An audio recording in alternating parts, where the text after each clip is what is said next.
Hello, everyone. Welcome back to the Erasmus Expeditions. We are here tonight with episode 33 of the Help Action series here on the channel.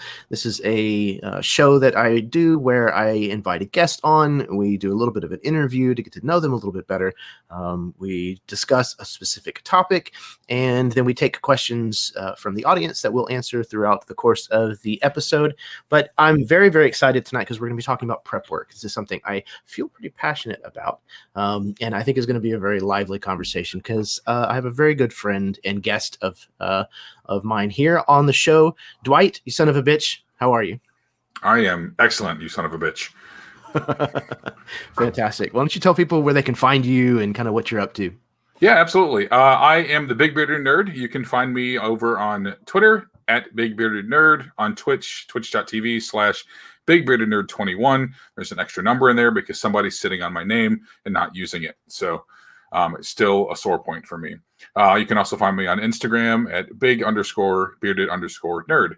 I paint minis, and so you'll find me at those three places. Like I say, I paint minis and I know things, but I'm old, so I tend to forget them as well. But yeah, find me those three places. That's usually where you can find me directly. You'll also find me over on Mini Train Domain. I am a partner with Jake over at Mini Train Domain, so you'll see me on some of those shows and producing various things on both of our channels. So I am excited to be here. Thanks for having me. Dude, absolutely. I was kind of trying to go through people that I know that I know that I can sit down and talk to and try to find something to talk about with my guests. It's always one of the things that I try to make sure of is picking a topic that I think the guest is going to have a lot of input or a lot of feelings one way or another about. It tends to make the conversation flow a little bit better. Right. Yeah, we met through Jake. Right. You've been a friend of Jake's for a long time, it sounds like. I think we're coming up on, it's a little over 8 years now. I think actually just a few weeks ago we had one of those Facebook memories of the day we met. So like we have the unique privilege to have photographic and video evidence of the moment we met each other. Oh, wow. The moment we met each other. It's pretty cool. So a quick story. Yeah, please. Jake and I were both members of, we live in West Michigan. They have the largest 25K road race in the country.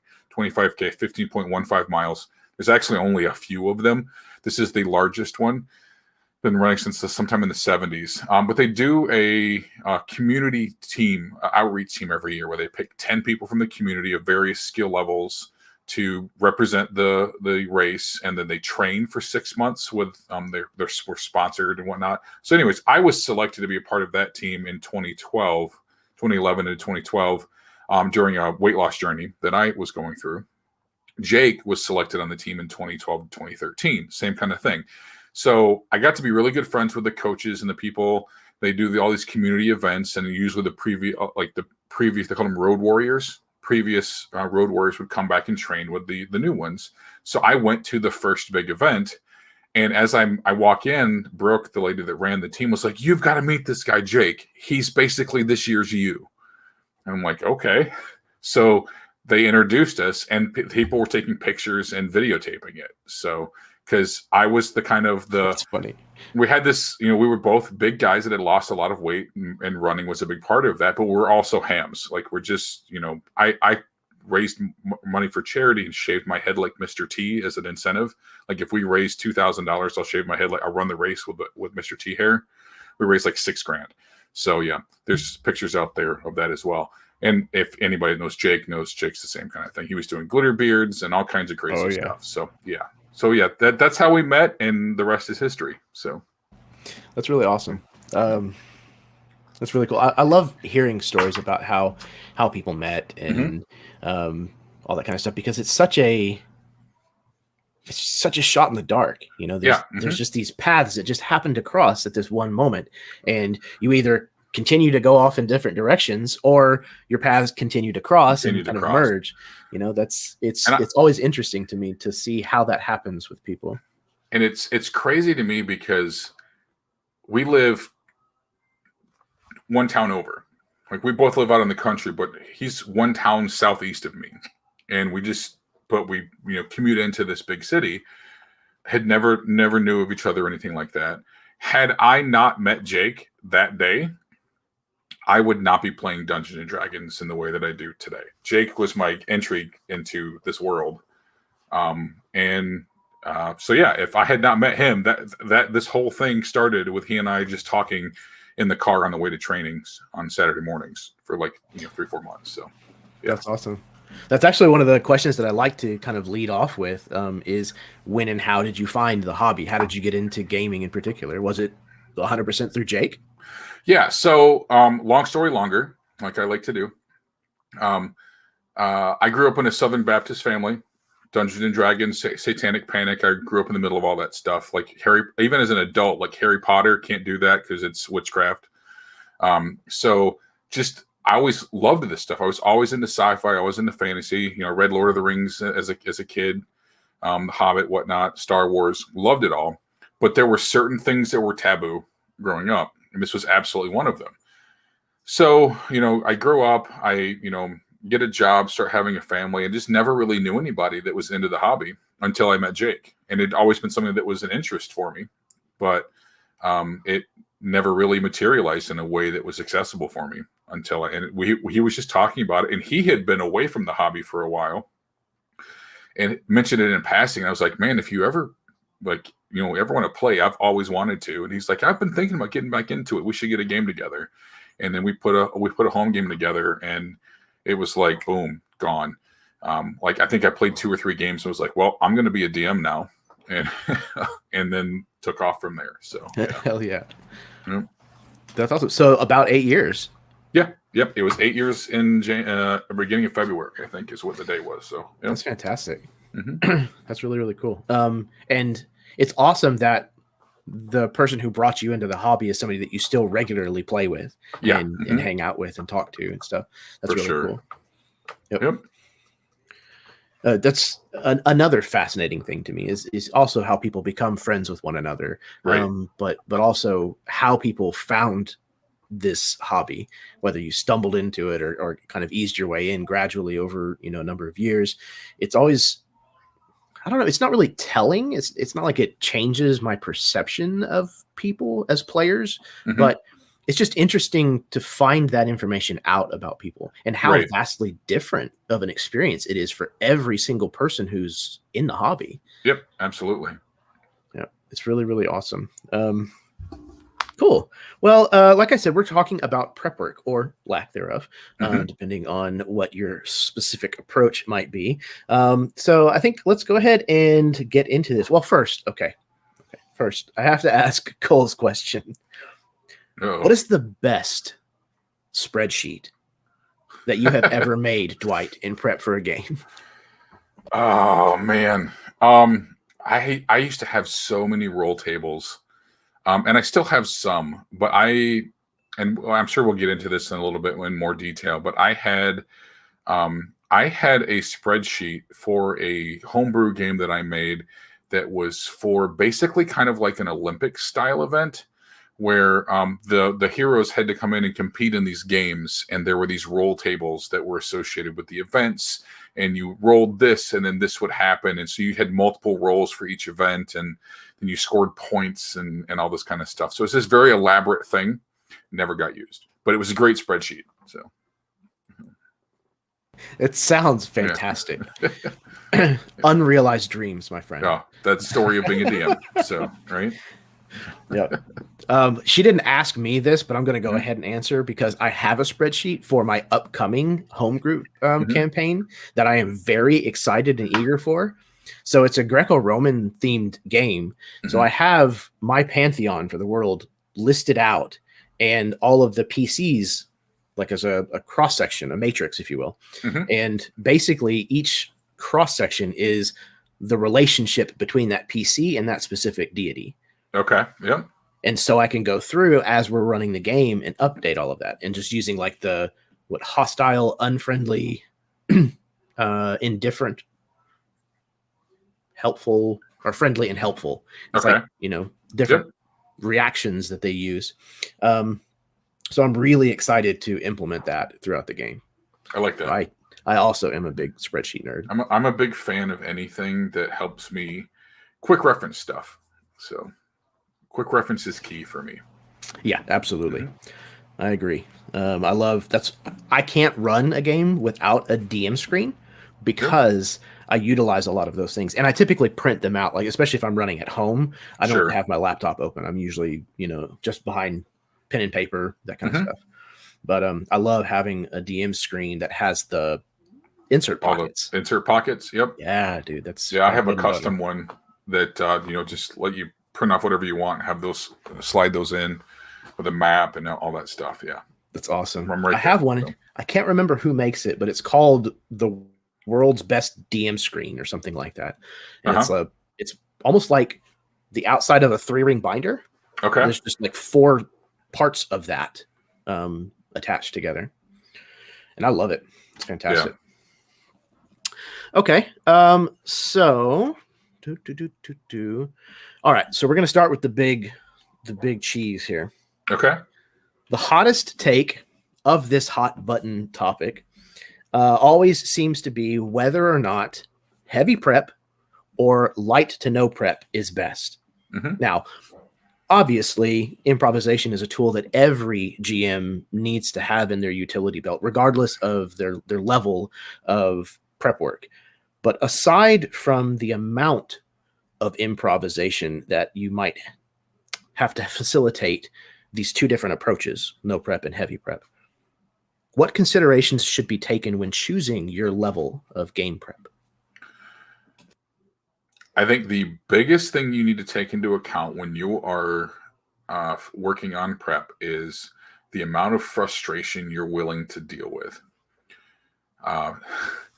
There is, so my first ever homebrew that I ever ran, I spent months writing notes, elaborate plans, elaborate, machinations behind the scenes and whatnot. And we did none of it. Like, we went through the first 5 minutes or so of what I had written, and we did basically none of what I wrote. So that was when I first realized, and I have our home group one, Jake is part of it. So that's if you ever gamed with Jake, but Jake's probably Jake is probably the most normal of any of the guys that I game with. There's 3 of us that have DM'd for that group now. We talk about it's just herding cats. It really is. They do what they want to do. So sure. I spent so much time preparing for that and having all these things ready, and I used almost none of it because they just didn't want to go there. They want to do their own thing. And if you want to, so how much work do you want to put into it, and how much do you want to, how attached are you to the things that you're writing? Because if you write a bunch of stuff, you need to be ready to play 10% of it. And I was not ready to do that. I could not do that. I would feel crushed if I put all this into this is going to be so great. I can't wait till we get here. And then nobody goes. So, but I think that's the if I was going to counsel anybody that's looking to get into DMing, how much prep work you want to put in, just know that there's a really, really good chance you're going to touch on like 10% of the work you put into it. Yeah, it's very similar to writing, where you have to be okay with killing your darlings. You very much have to get accustomed to the idea that you're going to either have to find someplace else to use that really cool idea, or just scrap it altogether. Yeah. Yeah, very much so. Yeah. I think that's a lot of really good advice, is knowing your level of comfort. Knowing there's a phrase that I like, and it's, they touch on it in the Matrix movie, but it's know thyself. I think that's a really good philosophy for life in general, but also as a creative, and as a game master, you need to understand what your strengths and weaknesses are as a creator, as an artist, as a dungeon master, and you have to be honest with yourself. Right, for sure. In both directions. Don't oversell yourself and don't undersell yourself, but you have to be frank about what you need the aids for and what you don't. Right. And then prep accordingly. Prep what you need. If you're not good at coming up with names on the fly, have a list of names to draw from. Right. if you're really great at improvising traps, then you don't have to design those ahead of time. You know, don't go through that legwork, but know thyself and prepare accordingly is the best advice that I can think of on how much you should prep. Right. And I think it's really good. It's imperative that you know your group too. Very much so. Yeah, because if you've got a group that needs to have their hands held through the entire, you need to have those answers ready to go, or be ready to be able to come up with them. But if you've got a group, you know, we'll get into this probably in more detail at some point. But the group that I like hold as like my A1 group that I've ever DM'd for is the Mythos investigators that we run over. Well, actually, it's on my channel now, but it started on Jake's channel, and it's M and Karen and Carrie Schultens and Jake and Alex, and they're just, everybody in that group is just fantastic role players, and you can just be like, here's the thing, and sit back. And so my energy goes into what can I put in front of them that will be awesome. And even then, it's just kernels of ideas. It makes prep super easy for a group like that, at least for me, because it's just what kernels do I have at my disposal to roll out in front of them and let them decide where the story goes. But that would not work with my home group, because my home group wants to get up to shenanigans and do stupid 12-year-old stuff. And that's more of a okay, I'm going to give them something, and then I need to have something else to pull them back on track, because they're going to go off and do something stupid. How do we keep the story moving? But also you're balancing. Hey, we just want to have fun. So, you know, how much rope do I give them before I rein them back in? It's kind of thing. So. Yeah, that makes really good sense. I used to be, well, okay. So I am still a prep heavy dungeon master, and but the amount of prep that I do now is considerably far less than what I used to do. Like I had my wife grab this because it made me think of it. I wanted to show. This is a campaign that I ran when we first started playing 3rd edition, and I mean, every single level of every dungeon, which there were multiples of, like the stats and room descriptions that go on and on. Like it's exhausting to prepare that much material. I used to really enjoy doing it, but as I've gotten older and as I'm, you know, actually running more games and things like that, I don't have the time to prep like that anymore. Right. And like you said, a lot of it ends up going unused, or you have to force it, and that never feels good as a dungeon master. Right. It never seems to go over very well. So I think somewhere in the middle is really where I've kind of landed. There are games where I prep less for, and there are games that I prep more for, campaigns in particular. And I guess we'll go ahead and answer that question from Jay. Do you find your prep work for one-shots versus campaigns different? And yes. If so, how does it differ? Yeah, my campaign for one-shots is typically a page, or my prep. I don't know. My prep work for a one-shot is typically like a page of notes, and it's usually bullet points. Here's the things we're gonna do. Usually, when I run one-shots, unless it's something like a mecha hack game where, you know, that's super easy. I just roll some stuff on the table, come up with some ideas, and have a real rough framework where we're gonna go, and just kind of herd everybody in that framework. Campaign is still kind of the same idea. A lot of bullet points, a lot of rough framework for me, but I need to keep notes. So I do my prep now. I'm very much I'm project management for my day job. So I'm used to using Excel, OneNote, all these different tools to keep things in place, and that's fallen into my D&D prep now. Everything I keep. A Trello board or a OneNote. Now that I've recently moved everything over to OneNote, but then I'll have multiple pages and multiple tabs for relationships. Here's the backstory for this PC, and then here's some things, some notes that we want to go to. And then as we I always like to get what do you what do I need to know about your character?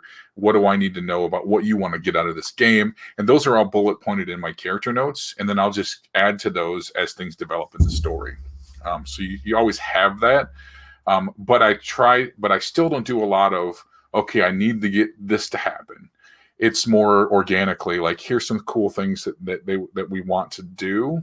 And here's kind of a loose idea of the overall story. And then I just kind of like organically will find ways to loop that stuff together as we're going through the bigger story.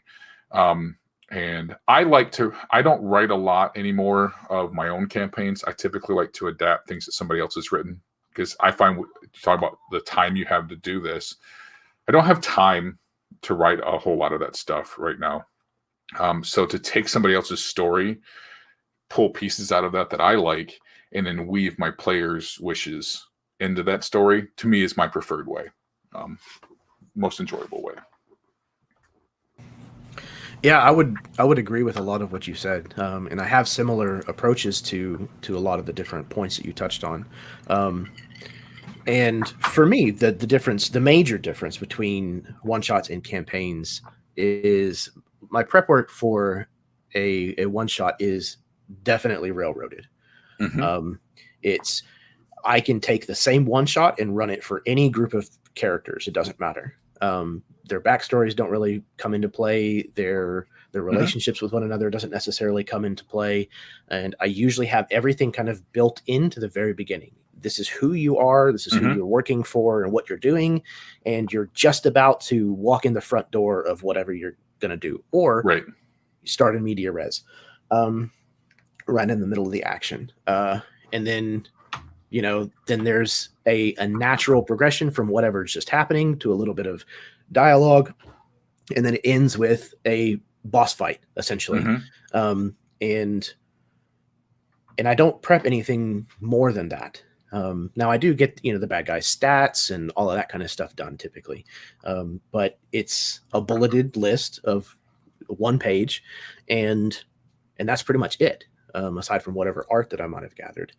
With a campaign, I am very much a storyteller. I really like to tell stories. And so having an overarching plot that feels complete from start to finish over the course of a campaign is incredibly gratifying for me. So I like to be able to plant seeds along the way that by the time the end comes, everybody can look back and go, oh, I see now that, okay, and it makes sense. So I typically plan not the whole story arc, but I plan the landing point. Almost like I choose where the bullseye is on the dartboard, where I'm going to be aiming for every throw that I make. Right. Now, it might take, a really roundabout way to get there. Like one of the campaigns I run, Beneath the Banner's Shadow, we're 2.5 years into playing, and they still have not finished the first bullet point on my quest list, if you will. But that's okay, because all of the players are enjoying themselves, and I'm enjoying running the game still. So we'll just keep playing until, whenever. Right. But for me, it's always good to know where I want the story to head in the end, because that allows me to react appropriately to everything that's happening, because I have a context to take it into. It's okay, this is what you're going to do. How does that affect this end goal? Okay, so that's going to make this faction really pissed off that you guys just did this, and now you're going to have a problem with them. Right. That informs a lot of what I choose to do along the way to that destination that I had kind of planned from the beginning. And I think that's a great way to look at. I know that one of the things that really kind of, and I'll be honest, I think a lot of why I DM the way I do now is because of how hurt I was in the way I DM'd early. But what I was trying to do was write like a writer. Like I was trying to control that narrative start to finish, and you can't do that. You can have that end goal in sight, but even that has to be a little bit fungible, because you may want them to get here, but they may not even come close to getting there. They may decide that, hey, we've got to go, we got to go be, Skyrim Dragonborn. That's the point of the game. But I just want to go build a house in the woods and collect cheese wheels. And you may be 2.5 years into a game and not have hit the first bullet point. So all these ideas, whatever ideas you have, there's a really good chance that some, if not all of them, are not going to come to fruition. And when I was starting out, I wanted to write a story and not help tell a story. And that's a big difference. And I think it's where a lot of people get really frustrated with DMing is they want to control the story. You can control what you throw at your characters, but you can't control how they react to those things and then what they do going forward. So, and I think if you get too railroady with things, it ceases to be fun. You take agency away from players and they don't want to play anymore. So, I don't know if Zach watches these things or not, but Jake's son, Zach, is he's a great role player, great DM, but I was in the first game he ever DM'd. And he did that. I watched him do it. I watched him get pissed off as he's like, I wrote this really cool story and you guys are not doing what I wanted you to do. And it's like, yeah, that's how it works, man. So, I've seen that. Lesson. It really is. It really is. So I learned it really, really hard, and it completely changed the way that I DM now. I've kind of swung all the way the other way. And I like where I am now, but I really attribute it back to that first big campaign I tried to write. So one of the ways that I like to try to think of it is almost like my job is to create beads, and it's the player's job to decide how they want to thread those beads together, what pattern the necklace is going to have made up of the beads that I've been preparing to give them. So I don't plan. It's the same kind of philosophy as, prep problems, but not solutions. Right. Mm-hmm. Don't plan for the answer to the riddle or the answer to the trap or the answer to the room that is slowly sinking. Let your players surprise you in the moment. Right. Because for one, it's a lot easier of a workload for you, but also their answer is going to be 100% within their character's wheelhouse. Yep. And is going to be much more badass in the moment than anything that you could have prepped. One of the best tips I ever read was, I don't know who somebody I was reading online somewhere said that here's how I do traps. I come up with the trap and I let them try to figure it out until I go, oh shit, that was cool. Yep, you solved it. So that's exactly it. So and that's how you end up with the best stuff, because they're going to know their characters and what they can do far better than you're going to. Right. For 5 characters or 6, however many people you might have in your party. They're going to say, oh, I still have that magic item that we got, 6 months ago, or I still, I just unlocked a new ability with this level that we just got, and I'm going to use that right here. And you stop and you think, and you're like, okay, like, why not? Like, that's great. And just encourage that from your players, because for that time that they're coming up with a solution and that payoff happens, they are 100% in the palm of your hand. They're paying attention, they're invested, they're excited, and they're eager to see what happens next. And that's exactly where you want your players to be through your game. Great. Right. Excellent. Okay. Well, let's roll right along here. We have another question. We had a question from Mason, but it's actually fairly similar to another question that we had from Cole Sparks as a preloaded question. What, if any, one thing have you planned out that worked so well in a game that you thought to yourself, way to go, past me? Or you were just grateful that you had taken the time to plan it? Let me think here. I'll tell two quick stories here because they're a little bit different ways of looking at it. The best moment I can think of right now is we ran the Elsa Tower Horror over on Mini Train Domain. And I was DMing a Call of Cthulhu campaign that was based off of a recurring nightmare that I had as a child. And I had the players come up with, it all took place in this high-rise building, and they were neighbors, and they were, the opening scene of the campaign was in a was at a party, and I had them narrate neighbors. Like, I want you to come up with a neighbor and tell me who they are. And one of them was this little old man, and everybody was like, "Oh, he's the nicest guy" at the end of that first party. And I'm like, "I'm killing that guy. I'm killing that guy." Well,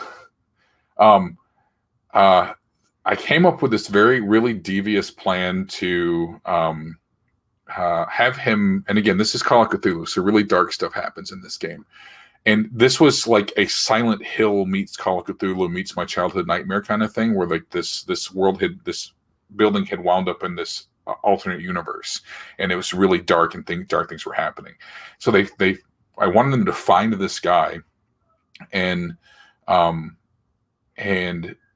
they see him, and I was just like, I basically, all I knew was he was going to have killed his wife, and then he was and they were going to stumble upon this, and then he was going to, I can't remember if they killed him or if he killed himself or what it was, but I just set it up. And again, this is where I knew my players. I knew my players really well. So I didn't have a ton of prep work here. But I knew that this was going to be a moment for them, and I needed them to have this moment. And so I railroaded them into it. They tried to get away from it. But the key to that is, and I think Jay had a question in here that I'll kind of answer here. You can railroad people as long as they don't know you're doing it. And the way you do that is you make it seem like it's their choice. And you say, "Oh, well, you've got an exit over here and an exit over here, but both of those exits go to the same place," or something along those lines. And I think in this case, it was like, "Oh, okay, well, you want to go down this hallway, or you can go out this fire escape." Well, the fire escape was blocked off and went right back into that hallway and went where I needed them to go. So it made it seem like they made their choice, and I just made it circle back to where we needed them to go. And then because we had planted these seeds of this character revelation, and then I just kind of like put it out in front of them and let them draw their own horror out of that scene. So that was probably the best. And again, it was a great job of understanding what they had created for themselves in that first session, and kind of using some things that they had built over the next couple of sessions to prep this scene that they were going to have. I wanted them to have that, and how do we get that? How do we get that in there? The second one was, it's probably my all-time favorite D&D moment, and it was completely random and due to lack of preparation. We were doing in my home game, we were doing a session where we were doing a dungeon crawl, and the previous session, they had stumbled on this dungeon, and I'm like, okay, well, I'm just going to randomize this dungeon. So I went to one of the random dungeon generators, and that's all it was. It was just for an XP grind for them. But I think I had done a really good job of narrating as they went from room to room to room. And they were convinced that this last room they got to was where the big boss was going to be. There's something bad in this dungeon. And it just so happened that the random generator had described that last room as an empty room with blood dripping from the ceiling.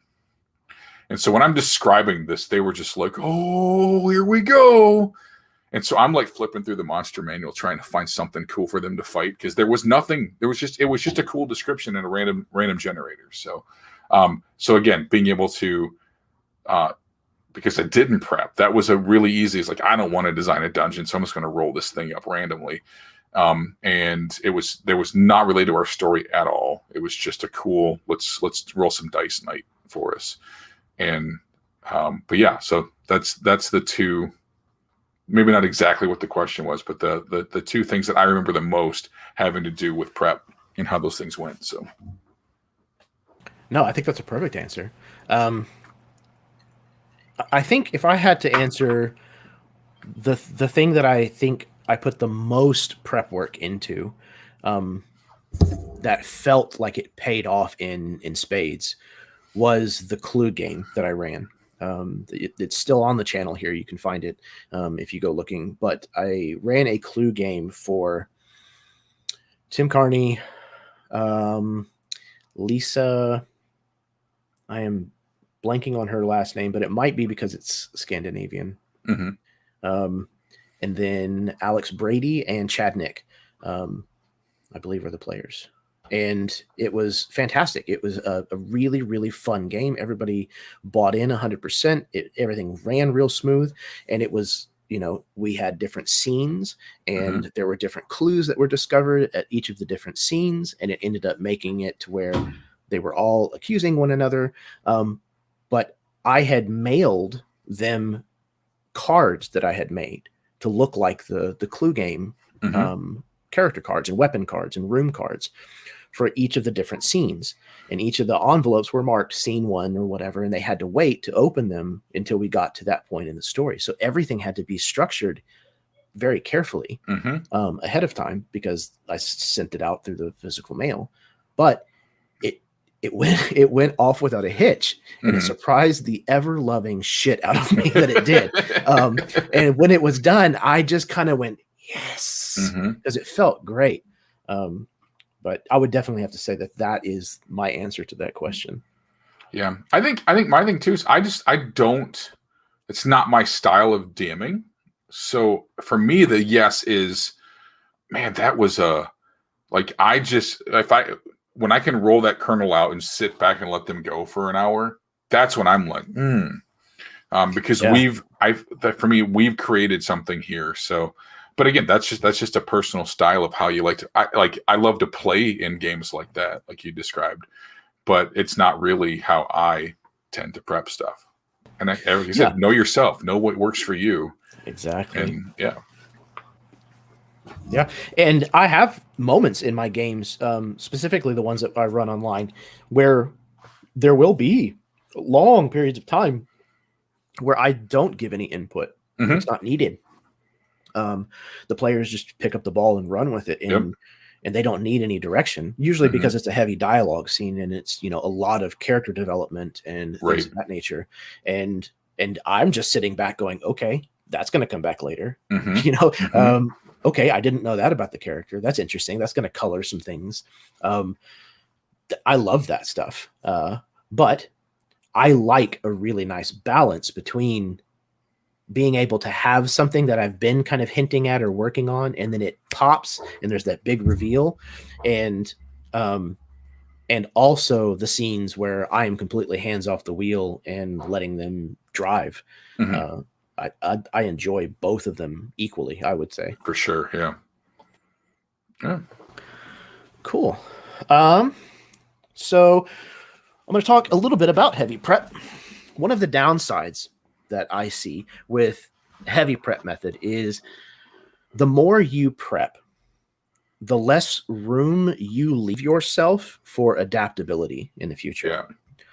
Yeah. You paint yourself into a bit of a corner whenever you do a lot of prep. And when the players, note I said when the players, not if, when the players do something unexpected, it becomes much harder to change things, because it often has this kind of cascading series of ramifications that ripple out through everything else that you've already planned. So what should you do if you find yourself in this kind of a predicament, though? Make shit up. That's my biggest one. There's a lot of that in my games.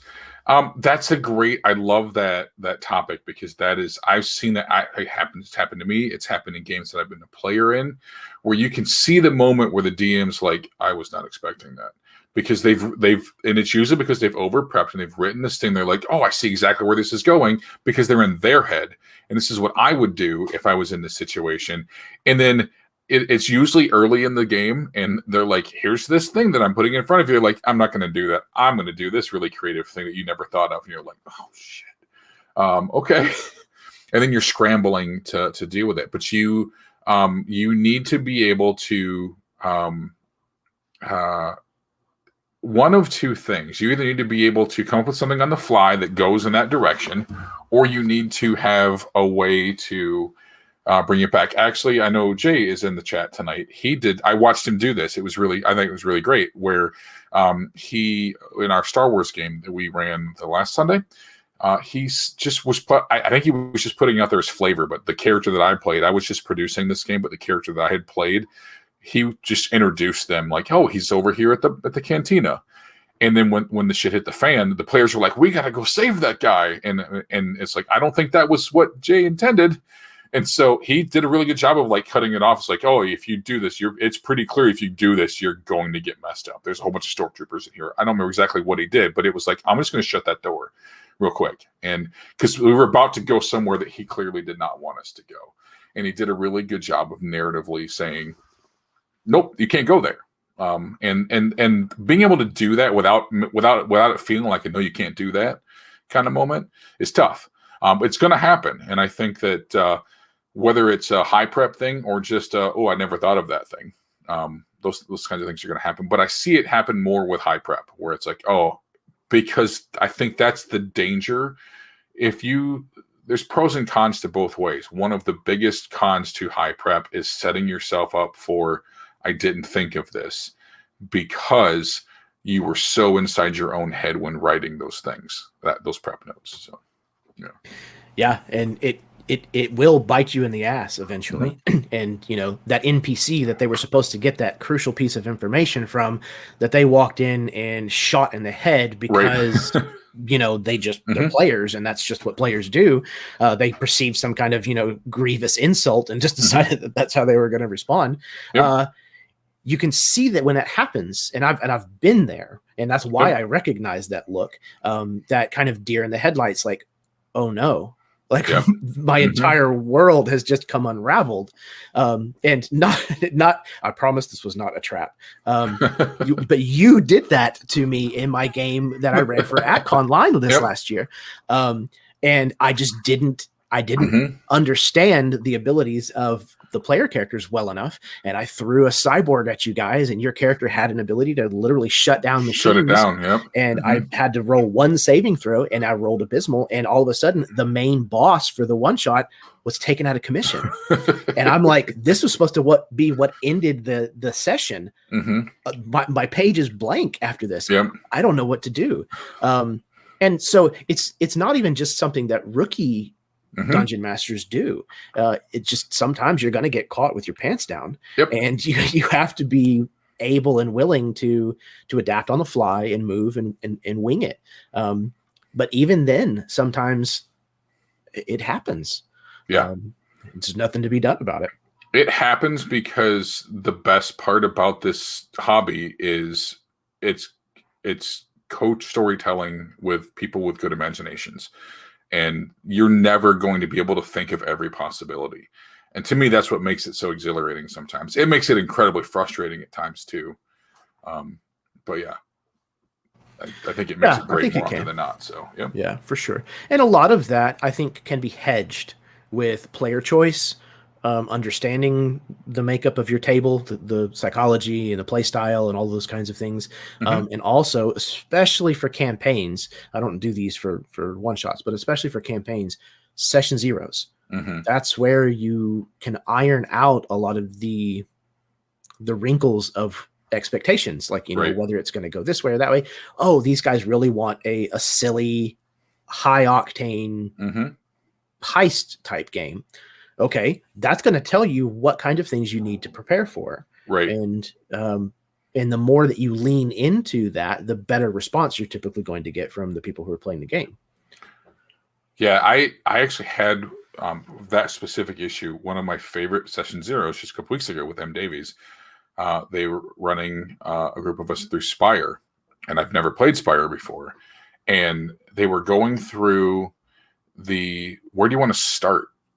And Spire has this really cool thing. It's like you as a group, you can decide where in this giant building you're going to start, and where you start kind of affects the kind of game you have. And M did a great job of explaining, if you start here, then this would do this. And based on what you're telling me about your characters, these kind of things might be where you want to look at. And then we were able to decide what kind of game we were going to run. And I think that's something I've not really thought of all that much until recently, because I've typically fallen into that trap of what kind of game do I want to run, and then I kind of adapt it on the fly for my players, and it's caused me some heartache and some pain, like getting some frustration of, oh, that's not what I thought this was going to be. but trying to use those session zeros to figure out, what are we doing here? How serious is this going to be?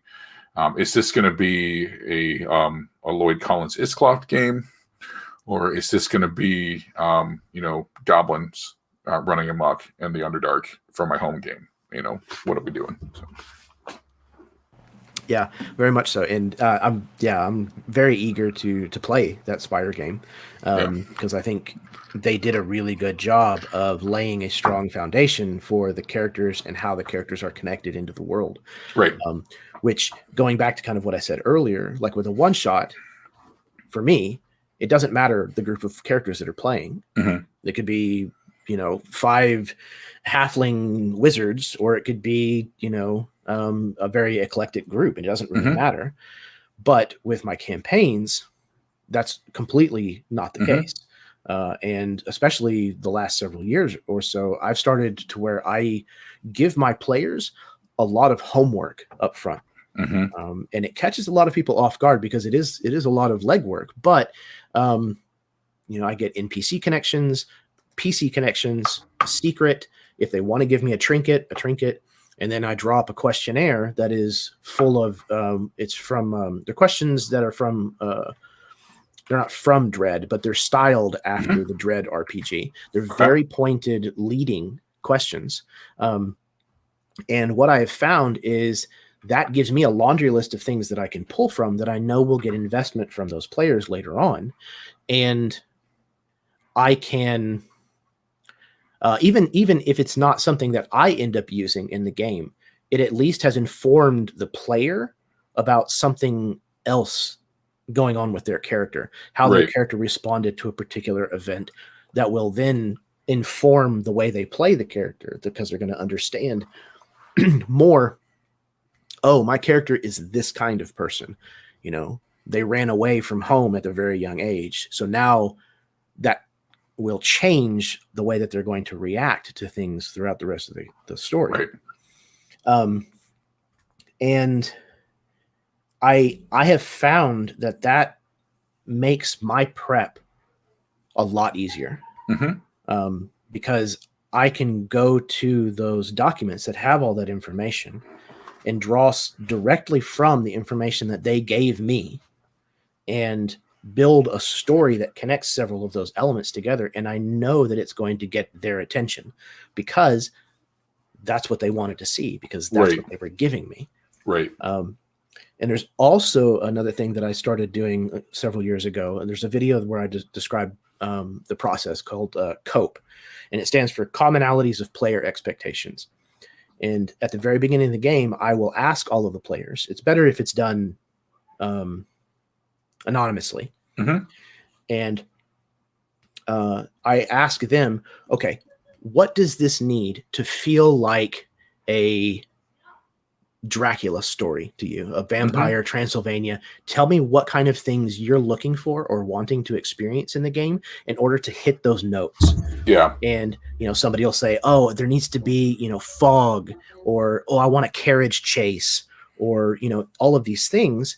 And I put them into a document together, and every time something gets a successive suggestion, so like somebody else mentions a carriage chase, it bumps up the list. And so I end up with an aggregated list of the things that are the most popular at the top, trailing down towards the things that only got a single mention.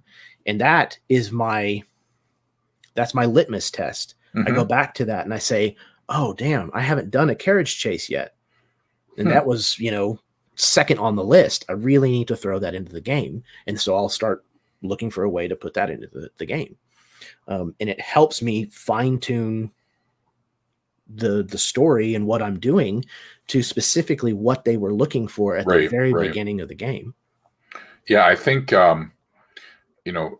Session Zero documents are something that are relatively new to me within the last probably 18 months or so. I've done Session Zeros for a while, but to get that player buy-in on those as well, we're doing one for that Spire game that we're in. We did a really elaborate one for a Iscloft game that I'm playing in. It's just a for fun game, as much as Iscloft can be just for fun. But the those are great from a GM standpoint, but they're great from a player standpoint too, because I can, as a player, can refer back to that and be like, oh, that's right. Here's how that relationship works. Because I think that's something that can happen a lot in games, is where players forget about their characters, and especially about how their characters are expected to interact with the other players. And oh, I did this thing that I thought made sense to me, but now Jeremy's over there like, what the heck are you doing, man? That's not what we're doing with these characters. So those are especially when you get, there's the joke out there about, about how difficult it is to play in a session. Whether it's an online game or a home game or whatever it is, how are we going to get everybody together? And it's hard to do. So if it's been 6 weeks, 8 weeks, 2 months since you've played, those documents can be really beneficial to players. Oh, that's right. This is what these players are. Depending on how serious you want to be as a player. If it's just 8 guys wanting to make dick jokes at their home game, who cares? But as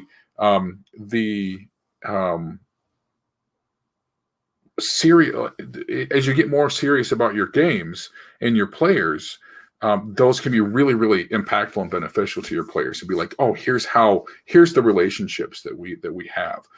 This one for Isclop that we're doing has this really elaborate layout for who your players are, how do they interact with each other, where have they been, what are they gonna do, what's their background. I've never put that much work into a backstory and how those things interact with each other. So yeah, I'm a big fan of those kinds of things, and it's prep work, but it's not like it's not what I necessarily think of as prep work, but it's information that will come back to be invaluable as you craft those stories. So, and as you play through them. So, absolutely. And I think that it's great because it gives you a quantified bit of information that's agreed upon. Mm-hmm. We agreed that I know this person this way and this is their name. And the DM can go to that and say, okay, I understand that this is the kind of relationship that they have with this NPC. Mm-hmm. So when I'm looking for something that's going to pull on their heartstrings, now I know who to affect.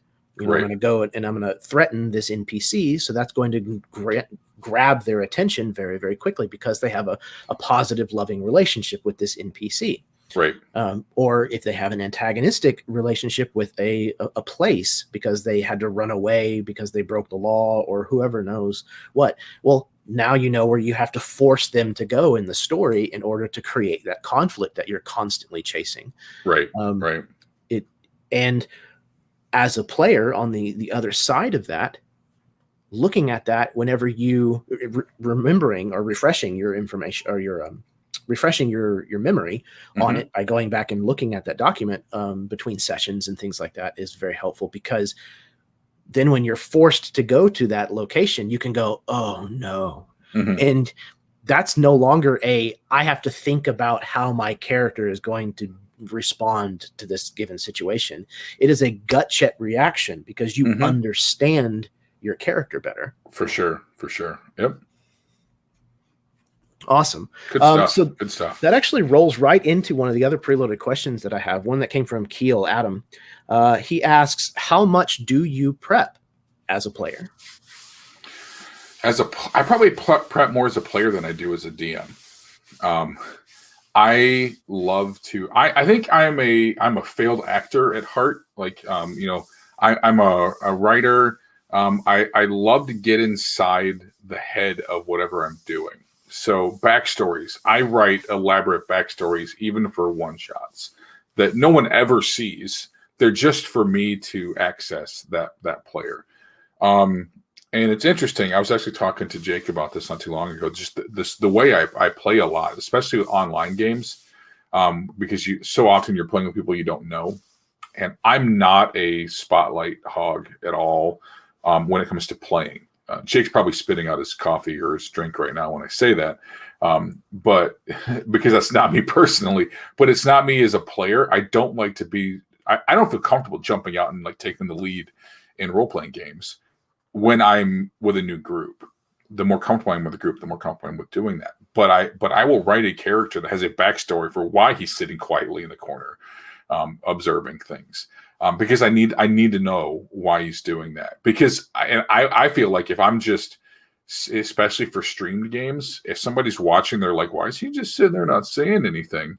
Then I need to have an explanation for that. So I really like to do a lot of prep for who my character is and why they're here and why they're doing this. So yeah, there's probably a lot more prep. Like I said, I think like if I were to pick what I am on the artistic side, it's a writer. If I could write my novel, if I could actually finish the dang thing, I would love to. That's what I probably like to do the most, is just get into a story and write it. And I love to write out who my player is when I'm coming up with those. So way more work goes into that than anything that I prep for as a GM anymore. So that's really, really interesting, because I am, again, kind of on the other side of the slider from that. I prep way more as a dungeon master, as a game master, than I do as a player. Oftentimes, like if the DM is asking me for a lot of input, then I'll definitely fill out whatever it is that I need to fill out, and that helps me. But typically, my prep method is finding a piece of art that really like jumps out and speaks to me and instantly demands that there's something going on, a story, a personality that's coming out of them. Sure, yeah. I have a bunch of those saved, and when I go to make a new character because I agreed to play in somebody's game or what have you, then I go to that folder and I'm like, who would be a good fit for what I know of the setting or the tone or whatever that we're going to be running? And I look through there and I'm like, oh, this is the person I want to play. And I build the character from that image typically. So I find out what they're going to be mechanically, racially, class-wise, whatever, based on the way it looks and reads from their picture, as well as what kind of weapon they wield, all of that kind of stuff, and even their personality, which is one of the key things for a good piece of art for me, is it has to have personality. Right. If I look at the face or the posture of the person and I'm like, I know exactly who that guy is. I know who would play him in a movie, kind of thing. Yep. Then I know how to play the character, and I'll come up with a couple of things, I think they're a veteran. They served in, a war that's now over with, and they're kind of salty now. And that's about all that I'll go into a game with. And I like to discover the rest organically as I develop relationships with the other characters and discover things about the world. Like with Talmud in the Dawnbringers, like I didn't know a lot about the things that are now true in his story. Starting playing that game, I didn't know that he had a daughter. I didn't know that she had died. But through playing the game, moments arose where it's like, this is the right call. Yeah. Because I know the character so well, I know that this is the direction that this moment needs to go in order to feel right. And that's a lot of fun to discover as a player. But I love that aspect of it too. And I think we're taking different roads to the same destination, I think. And that my backstories that I write, because I'll play act this is one thing I really miss about working in an office, is like days when I had a game, I had a lot of times would get into character on the drive home from work. Work on whatever accent I was doing and have conversations in the car. And I don't do that because my family knows I'm crazy anyways, but I don't want them to hear it any more than they have to. But I don't do that much anymore. But that backstory helps me understand who that person is. I think kind of in the same way that you just kind of organically fit in it. But that is not the extent of it, because one of my favorite things is figuring out who they are as we go. And working with my players, with my, the other players, to figure out who this player is as we go. I played Bevan Wiseacre on All the Glitters that Michael Sham ran for us.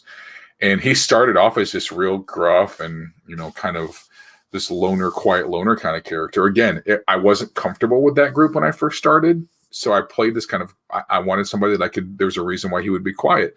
But as we got more comfortable with it, and then all of a sudden he fell in love and he became a different person than what that story was that I wrote. But that story always informed who he was. as I made those changes to him. But it morphed and it changed. And I think that's true for real life too.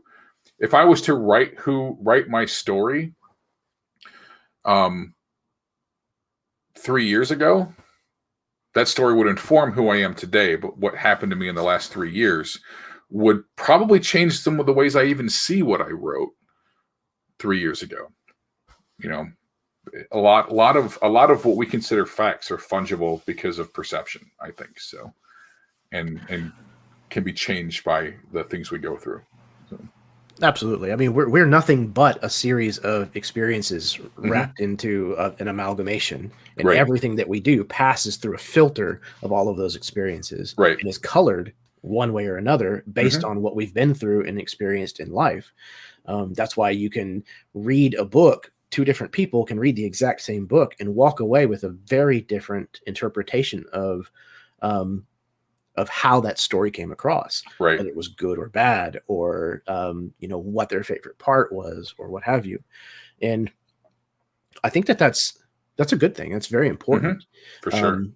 And understanding that that's the way the world works, I think, leads to a much more empathetic place to live, because you understand that everybody's experience is different from yours. It's no less or more valid.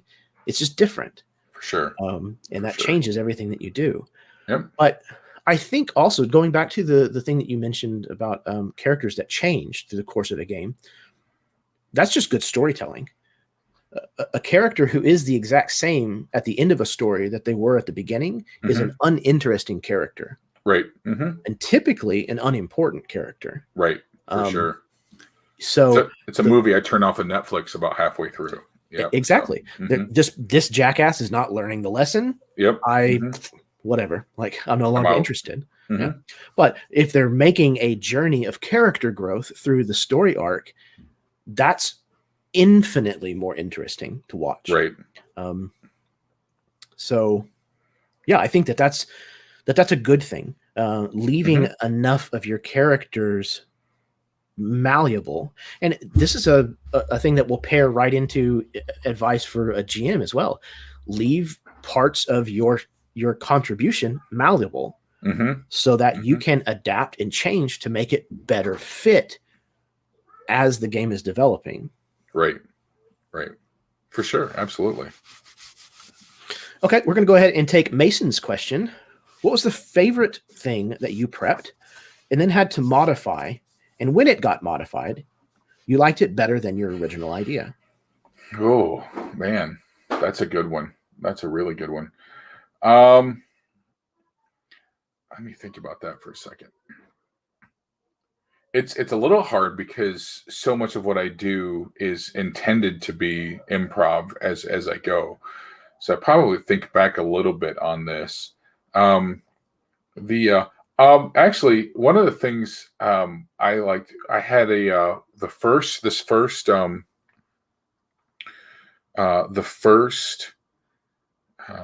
homebrew. Actually, the only homebrew game that I've ever run, the one that got just torpedoed by my players and ruined me as a DM forever. I had this. They were supposed to have this big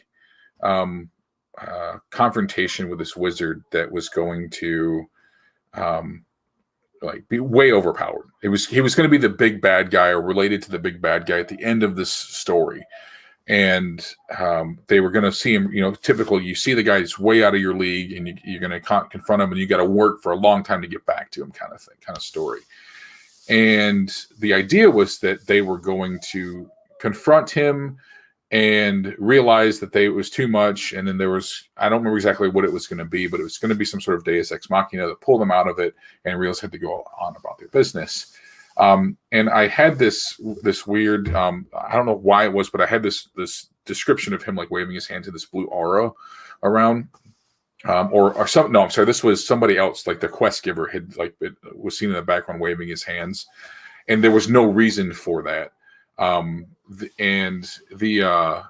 One of my players just jumped right in and got killed right away. And I basically made it happen so that I was like, okay, well, he's dead. I went ahead and killed everybody. and then retconned it so that this guy in the background that was waving his hands was casting this protection aura around them so that they would then be resurrected and then go on their quest. And I liked that hook a lot better than just whatever. And I can't even remember what the thing was. This was 6-7 years ago, but there was going to be something that was going to come in and swoop in and save them from the big bad guy. And no, the big bad guy actually killed them, but they had some sort of ward that protected them from actually dying. And then they were transported away and resurrected in this hut, and they went on their journey. So yeah, I think that's probably it. But again, I have to think back a ways because I just don't. So today I designed my games in a way that I want my players to come up with that, oh shit, next moment. And then I'm gonna riff on that. I mean, that's really, I have a very, very loose outline for my games these days. And it's very much here's some descriptors, and let's play Mad Libs. I'm gonna read the sentences and you're gonna fill in the verbs, and we're gonna go from there. So yeah. Mad Libs is fantastic, by the way. Right? I highly approve. I think that it's important, again, to kind of leave yourself a little bit of wiggle room, because oftentimes that is a better outcome for the table in the story that you're telling. As far as one of my favorite things that was altered and I ended up liking it better, I can think of two examples, one of which was a home game that I ran. It was the last game that I ran for my personal group. And it was a campaign called White Lotus Black Jade. It was a Asian-inspired D&D. Takes place in one of the homebrew worlds that I run. And I had given the players some magic items, and it essentially was a crystal that you could... it was 2 different vials of powdered crystal is what it was.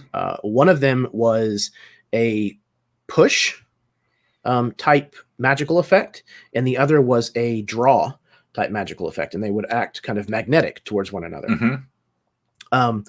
And one of the players, when they got onto this long ship, smeared some of the draw powder on one side of the ship, and they fought their way and snuck their way to the other end of the ship, and then got into a skirmish with a group on the far side. And in the middle of battle, he pulled out a bag of ball bearings and opened it while he put the powder inside, the opposite powder, the draw powder. And so it acted like a shotgun, essentially, in this fantasy game. And that was not the way that I had intended for those powders to be used at all, but it was way cooler than anything that I had envisioned them using it for. So when he described what he was doing to me and kind of saying what effect he was hoping it would have, who the hell am I to say, no, sorry, that's not what I envisioned. So that's not going to work. Like, why would you do that? No, that's like, could I do this? Hell yeah, you can do that. That's cool as hell, man. That's and like the hardest part of those moments is keeping a straight face. Poker For me, face. I'm like, holy crap, that's awesome. Let's do that. So that is my home game in a nutshell. It's 8 guys in their 30s and 40s that are like, we're gonna barbecue a bunch of meat and get drunk and just try and make each other laugh. Well, it's a bunch of 30 and 40-year-old guys and then Jake's son Zach, who we've corrupted since he was 13. That's a different story. But yeah, but that's like, how can we one up each other? And just this constant like, holy crap, yeah, let's do that. And I when I was DMing that group, there was like stuff I cannot say on this show. They'd be like, I'm gonna do this, and be like, yeah, you are. So that is great. That is just I don't know how I'm a little bit odd that I'm your friend and your brain can think of this thing, but we're gonna do it because it's really cool. And that's I love being able to do those things when they come up. But a lot of those are just they're not so much. And again, I think that has a lot to do with the way I DM now, where there's no point in me trying to come up with ideas if a group like that's just going to do that thing anyways. So just throw some nuggets and let them turn them into, I'm gonna throw some coal on the table. Y'all turn it into diamonds, and then we'll move on. So, yeah. And the second example that I could think of is recently I finished a long running campaign on the channel as well called Whispers and Fragments that Jake was a player in. Yep. And when I set out, I knew that I wanted it to end in the world's hell. I wanted it to all go down there. And they would fight, I don't know, some kind of big, scary fiend thing. But as we were playing and as the players were giving me their information and things like that, Jake's character was going to be a warlock who had found this shadow demon in hell at some point, and it basically was now kind of hitching a ride and granting her special powers. And I was like, oh, okay, cool. Like I had this whole thing about how the god of light was being manipulated and all this kind of bad stuff. And here is this warlock that but has a pact with a shadow patron. Okay, so that's going to be the big bad evil antagonist of the entire game. And again, that's not something that I had prepped ahead of time, but it ended up becoming this very nice follow through for the entire story arc. That was far better than anything that I could have come up with in a vacuum on my own. So yeah, I think embracing those kinds of things from your players is always at least good to consider. You don't always have to decide that what they've said is the way to go, but at least consider what they're giving you. And oftentimes, if you're going to say no, just say no that if it doesn't fit the tone or the setting that you're running, if you're absolutely. If you're trying to run Cthulhu and somebody's making, fart jokes or wants to name, the whatever, dick cheese, just be like, well, hold on. Like, let's take it back a minute. Let's talk about that. So I think it's always a good idea, at least to consider it. No, absolutely. Okay. So rocking right along. Let's see. We covered one of the heavy sides or the downsides of heavy prep. One of the downsides of light to no prep that I have noticed is table-wide aimlessness or analysis paralysis. Certain players will always be able to pick a direction and launch themselves headfirst towards it. And that's great. But there are many other players who feel at times that there's too many choices to make. For sure. Or a lack of direction altogether, especially like in something like maybe like a sandbox game. So when that happens, though, I've noticed it kills the pace and the momentum of a game, just dead in its tracks. So as a dungeon master, if you find yourself in these kinds of moments, how do you push through them? Monsters. So yeah, that's a great point. And I will say counterpoint to that. That's absolutely a big concern for low prep games, but it can also creep up in high prep games. And it can be as much of a DM style thing as anything else. And this was, I'll bring this up as an example, but it's not, I don't want to say anything about the DM style. This was a game Mike Lasham was running, and he's a fantastic DM. But we joke about this because we had a session, and it was me and Jake and M and V were trying to, I think it took us like the entire session to go downstairs and get breakfast. But that was because Mike had done such a great job of prep and had these great descriptions and had played all these things were happening to us. And so, there's a ghost in this inn that we were in, and he, things were happening, and we're like, what's going to happen over here? And what's going to happen over here? And all he was like, I just go downstairs and get breakfast. But Mike's an open world gamer or a GM. So he lets you go where you want to go. And we spent the bulk of a session trying to order breakfast, or trying to get breakfast ready. And I kind of we kind of joked about being the breakfast club after that, but it can certainly happen either way. But it's certainly more prevalent in low prep games because there's no clear. I don't have a clear answer to what needs to be done necessarily. Or that's more prevalent in low prep games. When I low prep, I typically have answers. I just don't have elaborate answers. I don't have elaborate notes or anything like that. I have bullet points about where the things are that need to happen. So Illicit Tower for me was a great example of like me Apex low prep game. I had a skeleton of this, and it helped that I set this in a high-rise building. There were only so many places they could go.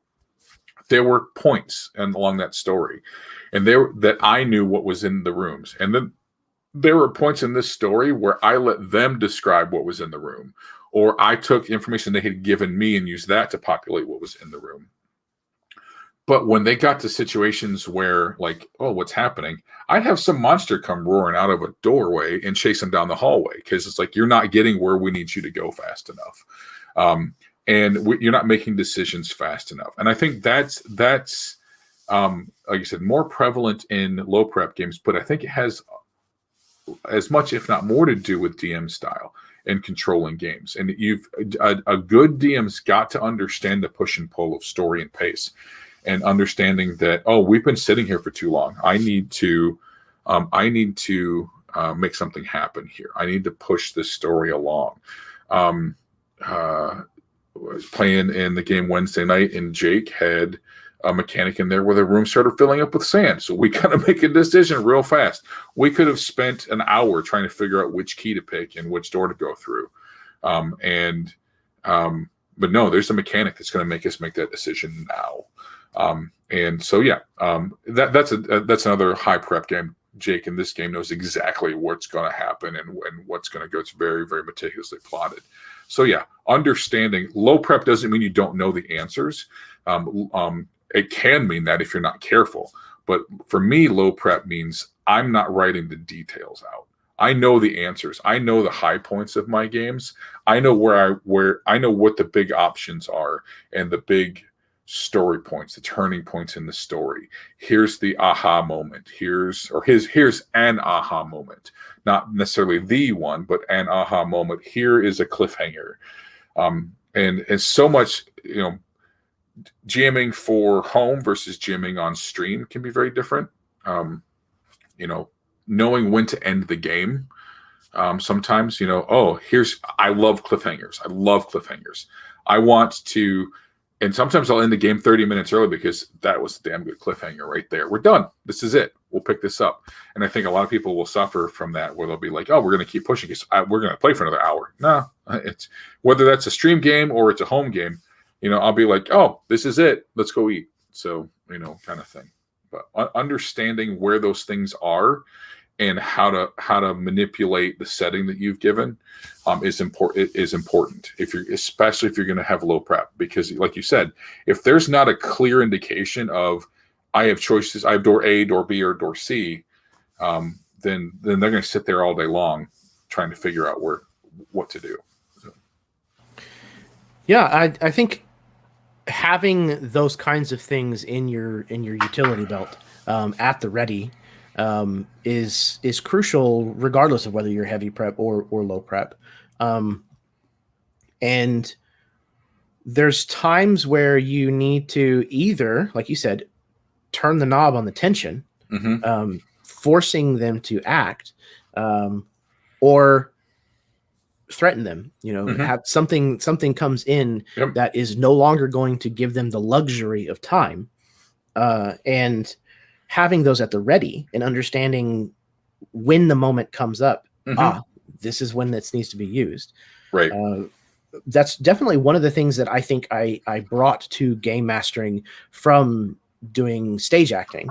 Right. Is stage acting makes you hyper aware of silences that are going on too long, pauses that are what they would call pregnant pauses. And you just have to do something You have to fill that dead air. Even if it's not your cue, if it's not your line, it's your responsibility as a part of the production to do something to break that silence. Now, with games, there's definitely times where pauses are just needed, right? Whether it's reactionary pause or people are looking things up, and there's nothing wrong with that. But being aware of it and how long it's going on is the same muscle that you need for being aware of the pace of a game, and understanding this is dragging on. People are losing interest and it's starting to drag ass. I need to do something to get this spinning faster. Right. And typically that's going to be through threat or tension. Right. And I think having your finger on that pulse is very useful as a dungeon master. Yeah. I think that the way I look at dungeon mastering is very much while this is a collaborative storyteller, I'm still driving the bus, We're all kind of we're on a big road trip together, but I'm the one behind the wheel, and I have to understand what's going on and what the needs of the group are. And again, home game very different than stream game. If I'm producing a game for a stream, I'm hyper aware of the viewers just as much as I am the players, and I think that can be because those pregnant pauses, those delays, those lulls are much easier to deal with a group of players that are invested in the moment. But if you got 10, 15, 20 people watching whatever it is at home, well, they're going to turn it off if you're sitting there for 5 minutes trying to figure out, what to do. You need to move those things along. You got to tell something snappy. It's just like it's the season 3 of Lost thing. It's like, oh, we've got this. We're here, and we don't know what we're doing, but we're going to do something anyways. And I don't want to do stuff like that. So trying to think of things as a production, in addition to as a game that I'm playing with a group of friends. So it's a weird world to be in when it comes to. I know you produce stuff on stream. It's a very different beast to me than home games, and I've really gotten back into just playing games for fun lately because of the lessened stress that comes with that. Absolutely, but you still have to be at a home game. People aren't going to want to play if it's boring, so you got to keep things moving. So. Well, and especially in a game like Dungeons and Dragons, where the way that combat flows is so drastically different from the way that everything else tends to flow. Yeah. Combat can get to the point where it drags on way too long. Yep. And if a combat is simply a battle of attrition of hit points until somebody reaches 0, and then you can wave the flag and say it's over, then it's lost all of its luster. And you need to figure out a way to wrap it up sooner than that. Right. The next critical hit, the person who came up with that monster, or whose nemesis it is from their backstory gets a solid blow or casts a cool spell. Wrap it up. Even if they've got 50 more hit points, it doesn't matter. Right. But yeah, I think it's really important to keep in mind that it's a hard thing to teach, but you have to understand what's going on. Read the temperature at the table. For sure. If people are starting to, rest their head on their hands, or they're getting up more frequently, or they're picking their phone up, then you need to cue into the fact that they're unplugging. Right. They're no longer paying as much attention, and you need to do something to kind of grab them and wrap them back in. But one of the things I've been exploring a lot lately too is, and I think this comes a lot from my time. I spent a lot of time working with like corporate training and things of that nature. We tend to think like there's still this idea of D&D needs to last like 3 to 6 hours, and that means we got to sit at the table for 3 to 6 hours. But human attention span lasts about 45 minutes. And how do we make sure that we are telling good stories and engaging our players in shorter bursts? And that's one of the things that I still haven't come up with a good answer for yet. So, home games are like my home game. Like home games are easy because they're super loose. We got food over there, and I'm gonna get up and walk around for a minute, and no big deal. But if you're talking like running a game at a convention, or running a stream game, or running a D&D Adventure League game, or anything of that nature, where there's some expectation to it, how do we hold people's attention in a way that doesn't wander, while keeping action moving? So I'm a big, like, there's a better way out there than just sitting at the table for 3 hours or sitting at the stream. Like, I know our games tend to be 3 to 4 hours with a break 90 minutes in, and that's just the way it's done because that's the way everybody does it. But is there a better way to do that? I don't know. So I wonder if there is. Do games need to be shorter? Do we need to have more breaks in them? Do we need to have ways to break things up a little bit? I don't know. But it's just a thought that kind of popped up as we were talking about that. So. Yeah, for sure. And that's one of the things that I try to be cognizant of as a player in someone else's game, is not allowing my attention to wander.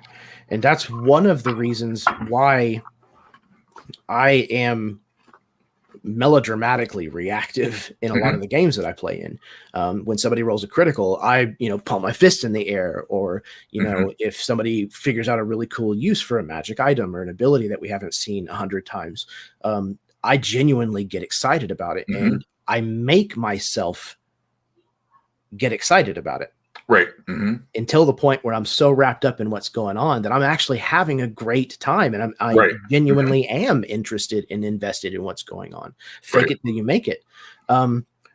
Because I have found that increases my attention, my contribution to the game, and at the end of the day, the experience that I walk away from that game. Right. If I have been fully in and super excited for the clutch rolls and the stuff that the DM is giving to me, no matter how nasty it is for my character, at the end of the session, I walk away and I'm like, damn, that was fun. Yep. For sure. How do we take that energy as DMs and pass it on to players that aren't able to do that? That's my question. I don't know. I don't know the answer to that, but that's something I've been wrestling with a lot lately. So, yep. So. Like I said, that's the attitude that I try to take into a game as a player. Right. And so that's the kind of player that I gravitate towards and put in my games over and over and over again. Yep. I know Jake hates the word casting, but I love the word casting. Because I look at stream games as entertainment as much as I do games. And this is something I know Jake and I have gone back and forth, and Jake doesn't necessarily disagree, but we just have a slightly different way of looking at it. But yeah, that's absolutely what I want to look at when I'm playing games. And the more work we do with charity events, the more I have to wrestle with that, because charity events are often dealing with auction seats and things of that nature, and you get who you get. And the writer, the artist in me is like, oh, but that's gonna be so hard to make this watchable. So, but you deal with that where you have to deal with that. But when it's my game, when I am producing things, and I have some things rolling around in my head for later this year that I'm very intentional about who I'm inviting to, because of what I want out of those things. And I want those players that are going to give me that. But I'm also cognizant of how am I going to construct these in a way. I'm starting to explore things that are not live broadcast. So they're live plays, but they're recorded live broadcast later, which allows you more chance to break things up into smaller sessions. Because I really want people that are in on it for 90 minutes. If I can get your attention for 90 minutes, I want 100% attention for 90 minutes and get that. And then we'll do that again. And maybe we play for 3, 4, 6 hours, but I'm like, we're going to play for 90 minutes hard. We're going to record that. We're going to take a break. We're going to come back and do another 90 minutes hard, or whatever that is. And you put that together, and that's what I put up on the channel. those are the type of things I've been thinking a lot about lately, because I think that the product you put out for people watching can be a lot better, could be a lot better. And I think that the experience you give to your players could be a lot better when it's like, I'm going to allow for this attention span deficit that we're going to run into. I understand that it's hard, especially when I'm on this sitting in my room on a computer, looking at Jeremy on a computer screen versus across my living room, my dining room table. It's so much harder to keep your attention someday after we hug. But naturally, right. But how do I make it so that you are in when we're sitting here at this computer, you're in for that period of time, 100%. Because I can't expect everybody to be able to buy in at the extent that you buy in, like you just described. But I can get them to buy in I can't get them to do that for 3 to 4 hours, but I could probably get them to do that for 60 minutes. And then give them a break and do it for another 60 minutes or something like that. So that's one of the things I'm looking to play around with a little bit in the coming future here. So I really need home games though. That's what I really, really want. I need to be able to sit across the table from people and play some games. So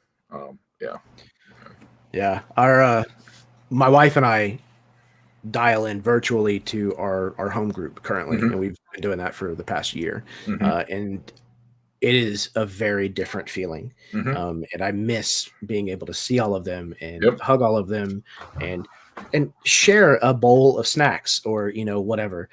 All of that kind of stuff are things that I miss of being able to do.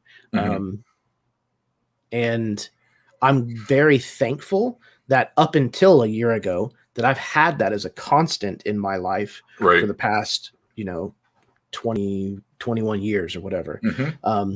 But I'm also very thankful that I have found online gaming because they scratch very different itches for me creatively, even as a player in a dungeon master.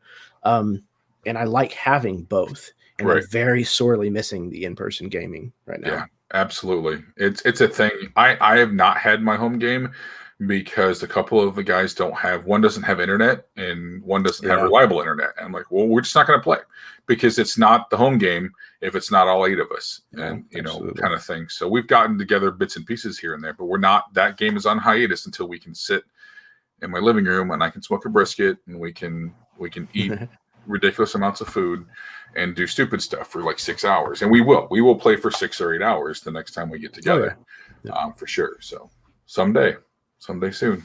It's awesome. That actually segues really well into one of the other questions that I had for you. There is a little birdie that told me that you like to cook, specifically grilling.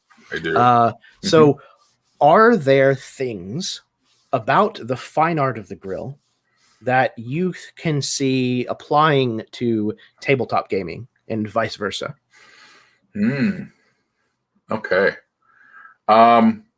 So knowing your tools is probably the best thing. If you try to smoke a brisket on a cheap charcoal grill, it's not going to come out right. So understand what you have, but you can do chicken legs or some sausage or things like that. Certainly things you can do. So understanding what the tool set before you is something that would work very well. Be willing to take time for things that take time. I smoked a brisket on Sunday. It took me 14 hours. That doesn't include the 16 hours that the thing sat in a cooler and brined before I put it on the smoker. But those things, it's a process. Cheesy saying, good things come to those who wait. But if it takes time, then it takes time. I can cook a hot dog in 2 minutes, and to me, it's just as enjoyable as a good brisket if it's cooked right. But it's a different process. And so, so I can have both. There's things I can have. If I only have a couple minutes, I'm going to cook a hot dog. If I've got a day and I've got the $60 to go to Costco, I'm going to smoke a brisket. but you've got to have the time to do that. And I think that's another one is know the time frame you have to work with too. If you think that I'm going to smoke a brisket, but you've got things to do, you ain't smoking a brisket. Maybe you can run up to the store or something in the middle of it, but you need to be near home. You can't like go off and be gone all day if you've got smoke pouring out of a grill in your backyard for 14, 16 hours. So understanding the time frames you have to work with. So this is very esoteric thought processes, but yeah. I can talk about food all damn day. I love these kinds of questions because it's interesting to me, because one of the things that I try to do with the series is I try to illustrate the fact that you can be great at running games and playing games, regardless of what background you come from or what other hobbies that you have. Yep. If you put it in the right light, there is always something useful in the skill set that you have in a different hobby that will translate. It doesn't matter how obscure it seems. There's always some kind of mental process or preparation process or mind frame or skill set in general that you can adapt between two different hobbies. Absolutely. I think that that's a great point. One of the friends I've been to last year is Rosie Games. She runs, I can't think of the name of it right now, but she runs an after-school program for kids that teaches social skills through D&D. And it's like, there's so many applications for this hobby. And for any hobby that really, you can take anything you do. And again, like we talked about earlier, I'm taking things I've learned in my corporate life and saying, how can I apply this? Spreadsheets are one of them, but there's also things I've learned about attention span. Like, I can't put employees in a 3-hour training seminar and expect them to sit there, especially now that we're virtual, expect them to sit here and stare at a computer screen for 3 hours, listening to somebody drone on and on and on. They're not going to retain any of that. So how do I use that? Well, that's got me thinking about, that's not a whole lot different than somebody sitting on the other end of a computer screen listening to me tell a story. So how do I keep them engaged? How do I keep the people watching on Twitch engaged or YouTube engaged?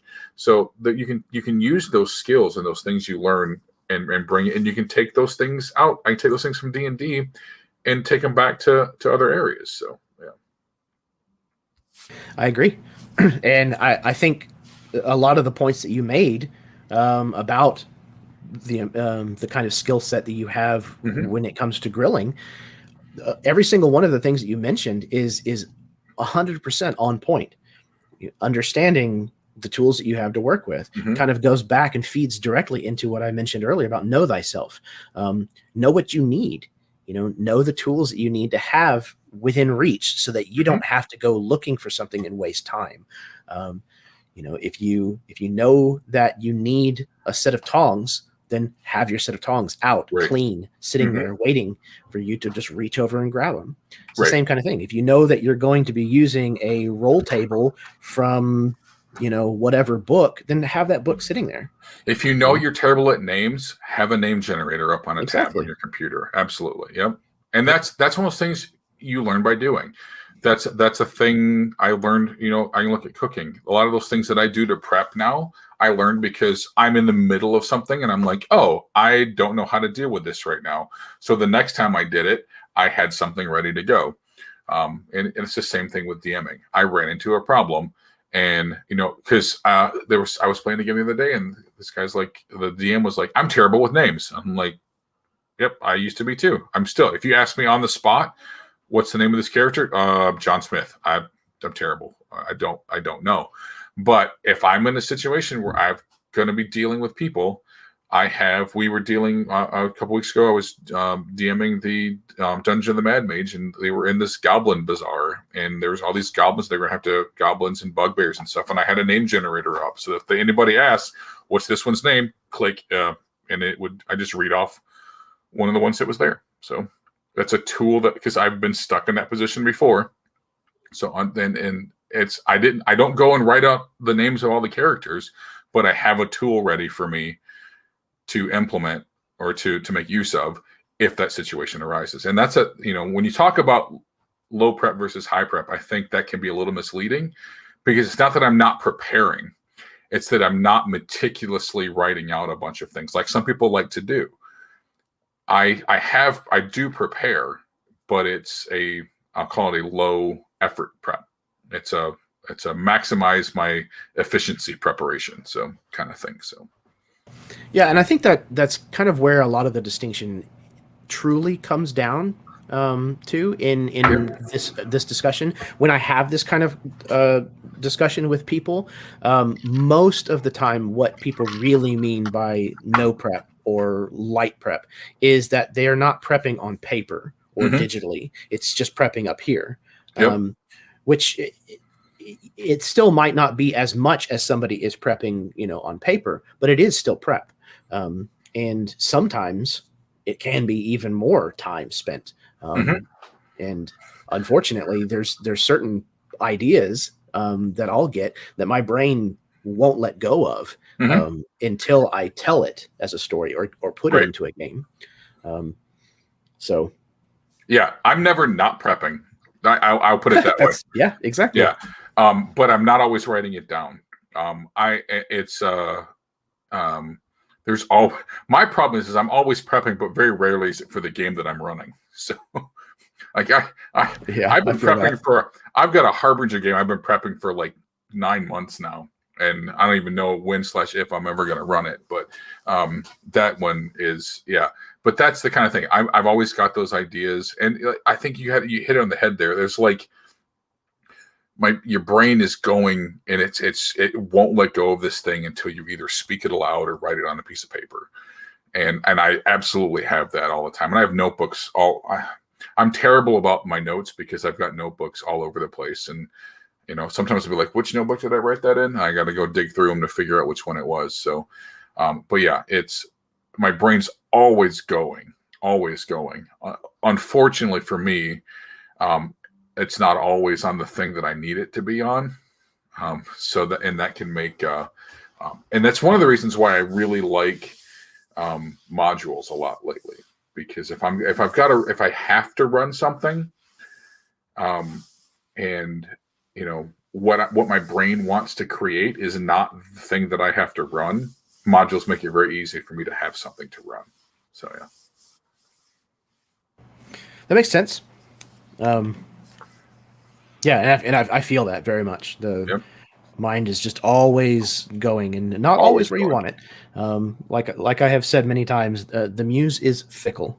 She's a fickle bitch, and you can't control where your mind wants to spend its time. Sometimes, you just got to roll with it. Which is exactly why I write almost everything down. My personal email, I would say is probably 80%, without exaggerating, emails to myself. Yourself. Yep. Yeah. Where I'll come up with an idea and I'm like, how do I get that to myself written down right now? All I have is my phone. I'm just going to email it to myself. Right. So yeah, for sure. Okay. So we have another question from Kenya. The question that she asks is, what about production prep? Not when you're playing or DMing, but as someone who enjoys being just a producer, have you established a routine for that?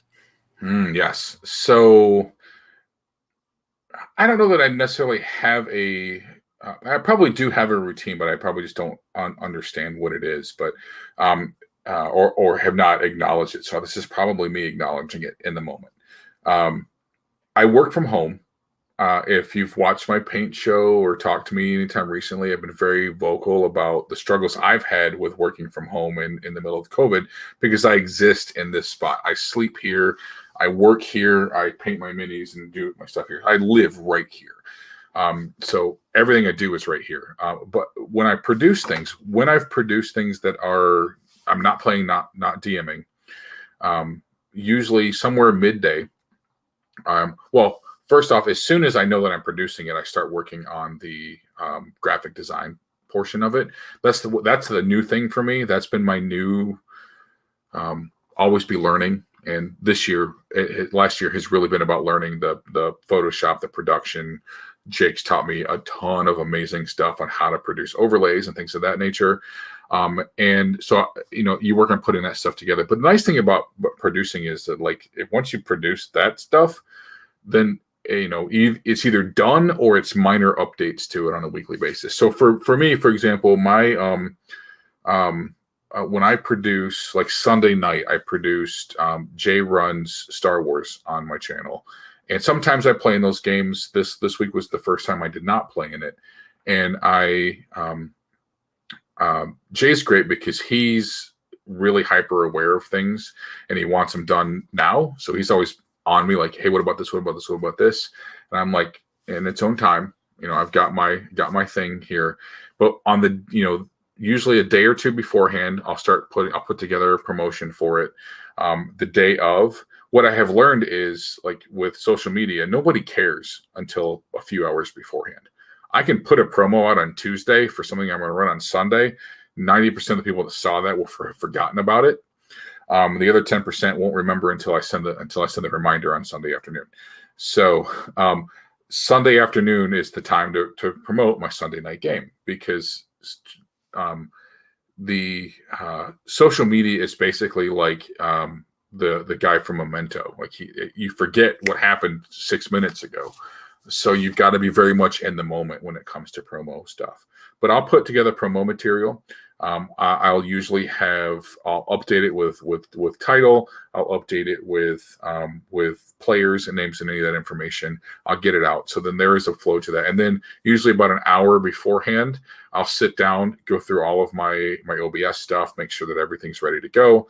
I'll go through and make sure that I've got everything in its place, because I like to step away for an hour and then sit back down 5 minutes before I'm going to send that link out and be ready to go. I hate last minute. Oh my gosh. I give Jake a lot of crap because he can't ever start on time, ever. And I'm like, if I'm not on time, I get real sweaty. I haven't told Karen this yet, because Karen is, she's always, she's on Jeff Doty time. So always like sliding in right at 8:30, which is when we typically start our games. And this past Wednesday was the first time that we were late starting, because she got a little bit late getting out of work, and I have absolutely zero problem with that. But I am ready to go. My stream starts at 8:30. I'm ready to go. I have my link out at 8:10, 8:15. I've got everything ready to go, so that if players are late, absolutely cool, but we're not going to be late because I wasn't ready. So I guess long way around it. That's how I prepare for my streams.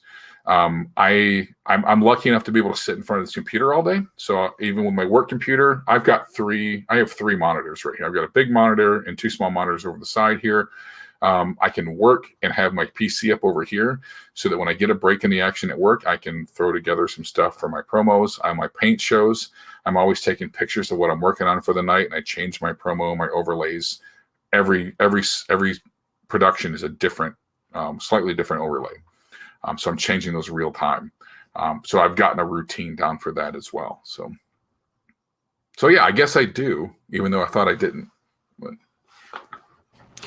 Yeah, and as far as what answer I would give, like, I don't produce anything that I don't also run. So I've never really had the experience of only producing a stream, but I definitely have a routine for the production that I do put into the games that I run. And it sounds very similar to what you just described, except it sounds like I probably do a lot of that way in advance, like probably way earlier than I really should. Like, I've already done the overlay and all of the placards and stuff for my April one shot. Yeah. And I don't have the characters' names or any of that kind of stuff, which I'll put in, as I get them. But the graphic design part of it is almost always what I start with, because for me, that informs a lot of, so it doesn't inform it. It's more of kind of like the opposite. That's my first chance to stamp the kind of flavor or tone that I'm wanting to achieve in the game down and in concrete. if like for the game that I'm running in April, it's a Mad Max game. So I Wait, went what? and I found a texture of rusted metal, and that's the background, and the caution striping, and it's all worn and aged. So that way, those are cues that I'm feeding my players and my audience without having to describe all of those kinds of things. So it's definitely my first chance to, like I said, put stuff in concrete. So I definitely start there. Yeah, that's actually very similar. I think I may have not been as clear as I wanted to be. My overlays are done like basically as soon as I know I'm running a game. Overlays are getting done, like because that's like as soon as you talk about that, the idea's in my head and I got to get it out now. Like you tell me, hey, I want to run this. So like for Jay's case, I want to run a Star Wars game. Okay, tell me about your Star Wars game. And then I'm going to put this overlay together. And it's the day of is more like the new that I need some adjustments for this, a promo for this particular episode. But that I think Jay is in the chat. He'll tell you like within a couple of days of us talking about that particular game, I had overlays done. Because again, same thing. It's like this is the first chance you have to put some vision behind what you're thinking about. So yeah. Yeah, it's kind of the first stepping stone to realizing realizing your vision, your plan for how you want this to kind of go in the end, how to shape it towards that destiny, if you will. Okay, so we have some more questions that I want to try to get to. I know we're rolling up on 2 hours here. I'd like to try to get in at least these two. Okay. So we mentioned I'll try not to talk so much this time. So. Oh, dude, no. Like I'm good. It's Friday night. I don't have anything going on until tomorrow afternoon, so I'm good. And I stay up way late, anyways. So, we mentioned the moment that always makes a GM flinch when the players do something that you never could have predicted. Maybe you can see the fallout down the road, and maybe you can't. But are there ways, and we've kind of talked about that it's important to do so, but are there specific ways that you can prepare yourself for that moment to expect the unexpected?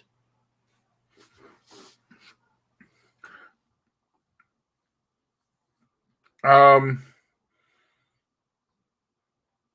think for me, I'm a big I like to run permutations in my spare time. So I like to think thought problems. I think what would happen here, and they don't have to be about that role, but thinking things through. What about this? What about this? What about this? What about this? Gets your brain keeps your brain nimble so that when something unexpected happens, you can think about it quickly. So when you're driving on your commute, when you're going to the store, when you're sitting there with nothing to do, ask yourself questions. How would I handle this? What would happen if this? When you see something on a YouTube video or you're watching Netflix and something cool happens, you're reading a book and something cool happens or something weird happens or something horrible happens, how would I react to that? What would I do? Ask yourself those questions and try to come up with answers for it. And I think secondary to that is just play more D&D. The best tool you will ever have is failure. The best tool you'll ever have is failure. When you get in that moment where when you leave that session, you're crying into your beard on your drive home because you screwed it up so bad, you'll learn from that and you will be better the next time. As long as you are willing to own that feeling. I'll go back to I'll show how work has informed my GMs. It's informed my life. Period. This kind of concept. I had I work in insurance. I get to pay people money for a long period of time. I'd write checks if people had damage to their house. I wrote a check to a guy for $40,000 that I didn't owe him. And I realized it. And I went into my boss's office and I was in tears. I'm like, I'm going to lose my job. $40,000 is a lot of money. I knew better, but I just wasn't paying close enough attention. And I just misinterpreted something. And I wound up writing a check that I shouldn't have written. And I was tenured enough that I had the ability to write a $40,000 check without somebody checking my work. So it was even worse at that point. And I'm sitting in my boss's office and I'm in tears from it. And he says, I want you to think about how bad you feel right now. Okay. You'll never make that mistake again, will you? I'm like, what? He's like, hey, if I could tell you all the times I've written checks or caused the company money that we shouldn't have, it'd be way more than this. The key is you learn from this and you will never make that mistake again. And I'm like, I went out of that. I'm like, and I was a different person when I walked out of that room. I mean, I look at that as a turning point in my career. Like that was when I went from young and inexperienced Dwight, even though I had experience, I was young and inexperienced Dwight to I left that room, I threw away childish things and whatnot. But that was one of the best lessons I've ever learned in my life. Failure is perfectly fine. Failure is expected as long as you learn from it. So if you want to get good at those situations, then go play those situations and be bad at it first. Again, this another Jake the dog. Sucking at something is the first step to being sort of good at something. Be bad at it because you can't. Very, very few people will be good at it the first time they try it. And if they Very are, true. it's usually because they've done something similar a lot too. If it's the first brand new experience to you, you're gonna be bad at it. So, yep. Yeah, that's even a proverb. Failure is the greatest teacher. It is absolutely true. Because of what you just described, that fear of that feeling that I don't want to experience that again, or just being aware of what the possibility is or what the outcome is if you take a certain action. And I think that failure is very scary to a lot of people. And it prevents people from ever trying. Right. Sometimes. And there's another proverb that you miss 100% of the shots that you don't take. If you never, ever walk down that specific path, you're never going to find out what's at the end of it. Ever. Right. And if you choose to go down that path, it might be fraught with trials and tribulations and scary moments and things that you didn't expect. But you're learning the entire time that you're experiencing that, for better or worse. Again, it goes back to what we were talking about earlier with the life experiences. All of those things inform who you become and shape who you are as a person. But being just as okay with the fact that there are bad things happening to you, failure, tragedy, things of that nature, those are every bit as valid, every bit as helpful, and every bit as important in your life as the good things and the triumphs. For sure. I think the failures are much more formative than the successes are. The successes are easy to look on and say, oh, I did that thing.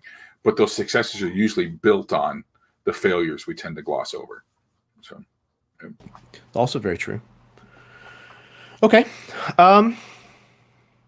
Speaking of having to try new things, if you decide to run a new system or setting or a module for the very first time, how does that affect your prep work as opposed to running something that you're very familiar with? Oh boy.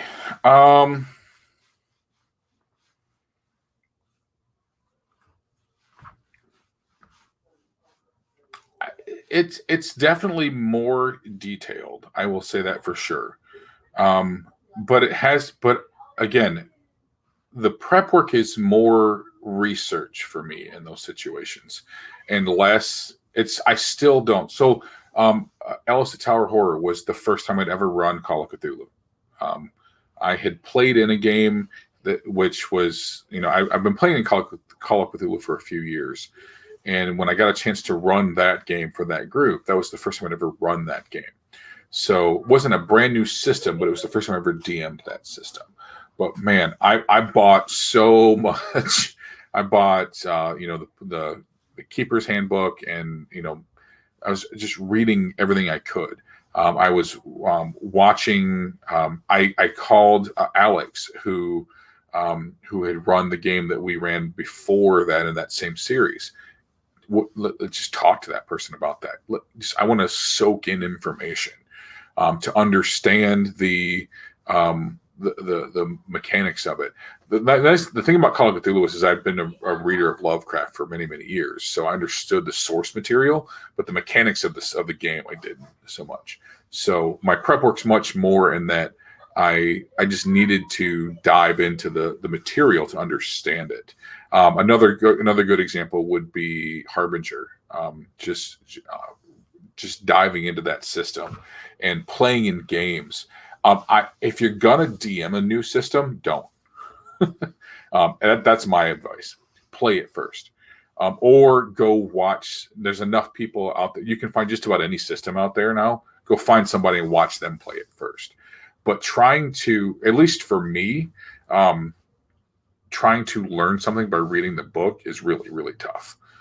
As for a DM, it's hard enough as a player. But learning it as a DM is really, really tough. So get out there and try and play it. But yeah, when I'm learning something new, I just want to absorb as much of that as I can, and then I'll move on to that bullet point to start to tell that story. So yeah, and I'm very much the same way. I do a lot of research for most of the games that I play. Part of that is just that I discovered a love for learning and knowledge that happened after I got out of school, because I found how I like to consume information to learn, right. As opposed to somebody telling me how I needed to. But I read Wikipedia all the time. If there's something where I'm like, I wonder if that's a thing, I'll go look for it. Or I wonder why such and such happens. I'll go research it. Which has spoiled me rotten as a person living in the information age. But I think that's the greatest contribution that the internet has given us. By far. Yeah. I graduated college just a few years too early. Yeah, right. So the only problem is you have to be careful about information that you're receiving, which you should do in your life regardless. But yeah, so I do spend a lot of time with research, and one of the things that I also have a video about that on the channel as well. It's called steeping, and when I'm going to run a game that's in a tone or a genre that I'm not as familiar with, then I will go and consume media that has that same genre or tone or the same setting as much as I can, given whatever time frame that I have and whatever budgetary restraints that I have. But Netflix, comic books, movies, TV shows, Spotify playlists for similar games, movies, absolutely. Because what that ends up doing is that, which is why I call it steeping. It's like putting a tea bag into a cup of hot water. All of that eventually will leach into me on a subconscious level. I pick up on terminology that they might be using repeatedly. So that informs how the genre feels, how to describe rooms or things and areas that they're coming into. Oh, okay. Everything in this film is really desaturated and they lean really heavily into deep, dark shadows. That's something that is going on in every single scary scene that's in this horror movie. I'm running a horror game. That's what I'm going to lean into. That's what's going to feel right. So it's definitely something that I'm aware of. And like you said, with the ideas that are kind of in that tumbler, just kind of going around and around, to me, that is a constant filter that I have going. So if I have an upcoming game, I have that kind of ongoing in my mind in a reel somewhere. And if I'm watching a show that is completely and totally unrelated to what I'm doing, there's still a part of my brain that's seeing everything on the screen through that filter. Right. And if something happens that I go, oh, wait a second, like I could use that idea and just twist it or change it or alter it or whatever. And now it will fit in this game. And that fits exactly into the missing piece that I've been looking for that problem. So it's definitely a useful tool for me, that steeping technique, if you will. Music's a big one for me. The books and movies to a lesser extent, but music for me is massive. I have music. I have playlists that are just for writing. Like I'm writing sci-fi today, so I know you're really good about this when it comes to games. You're running a game. Like here's the playlist I have for Chrome City, and here's the one for this or that. And to me, music is the number one. I consume music on an emotional level. You can ask me about lyrics and stuff, and I won't be able to tell you what the heck they're saying, but I can tell you how that song felt. And that's how I feel my music, and that's how I consume it, and I use that when I'm creating. And if I'm painting 40K, I'm probably listening to metal, it's or something hard and aggressive. But if I'm writing something emotional, I have a playlist that's probably got Phoebe Bridgers on it or something, that pulls those emotions out of me. So yeah, absolutely. I use those things to kind of set my mind for whatever it is that I'm trying to create or do. And that's the one thing I don't like about producing live stuff is I can't listen to Spotify when I'm streaming. Because that's when I am, I tell you, and even like when I'm on camera, it's tough. I really enjoyed a couple of weeks ago. I was on playing in this Iskloff game with Lloyd and Connor and a few other people, and I was just able to turn the lights off. It's not streamed. I turned the lights off, turned on the music that they provided, and just sat back with my feet up and kind of leaned back in my chair and just existed as that character for like 3 hours. And it was awesome. I can't do that on stream, and I definitely can't get in the playlist when I'm producing it. So, but that is something I absolutely love. And I can really, really use that stuff to great effect. Yeah. You can get your Spotify playlist to listen to and still stream. I've been listening to music the entire time that we've been doing this episode, and I always do. Every game I play in or run, I have my Spotify playlist running. Yeah. It took a lot of YouTube tutorials and trying to talk to people on Discord that do this thing because audio is not my strong suit. And I had to download several different programs and everything, but I finally got it working, and my life has been so much better running games online. I need to figure that. That's probably next on my project list then. So, because yep. It was definitely something that I had to find a solution for fast because music is a huge part of the creative process for me. For both sure. when I'm doing my prep work, but also when I'm playing and running games as well. Okay, so we have another question from M. Davies. When you're planning a campaign, do you start overarching broad concept and narrow down, or do you start with a specific idea and branch out from there?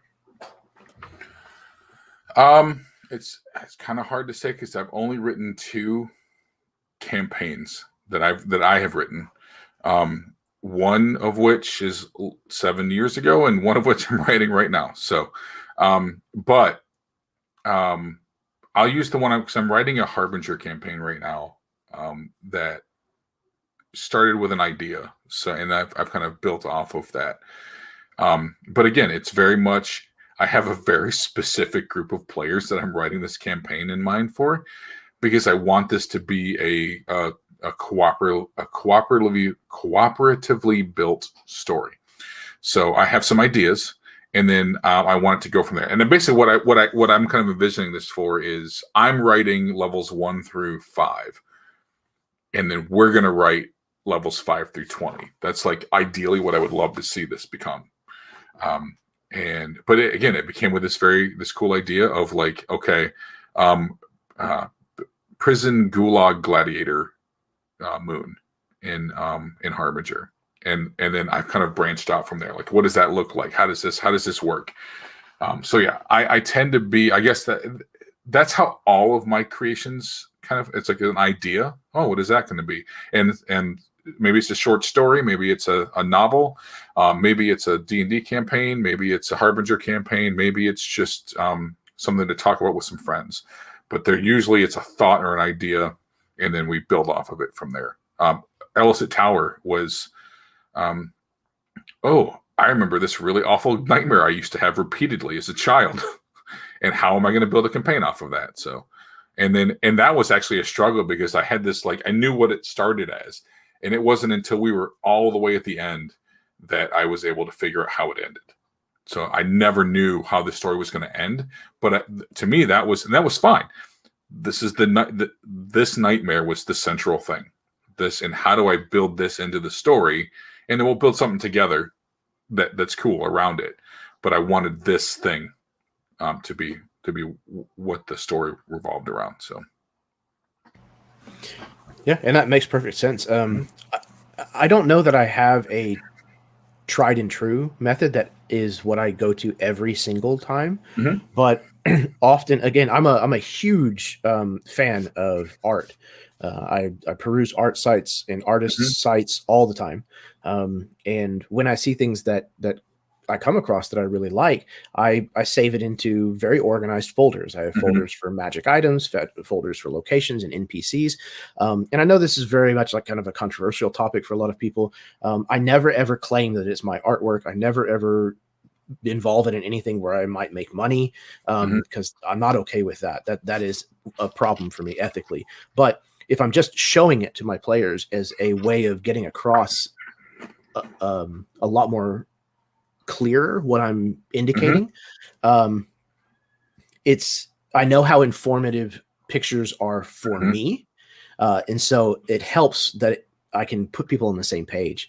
Right. And so for me, a lot of what develops into story ideas or game ideas or campaign storylines arrives from those pieces of art coming together in my head. Right. It's, seeing a particular NPC portrait and then finding a location that I really like later on and saying, oh, wait a second, they both have a very similar looking color palette. So this person could be from that place, but why? What is that place now to that person? Who is this person at this location? And all of a sudden a story is starting to form. Right. And it's just that carried to the nth degree. Right. It's that carried over 100 pictures or 150 pictures or what have you, where all of a sudden it starts to become very clear in my mind, filtered through my life experiences and the media that I've been consuming.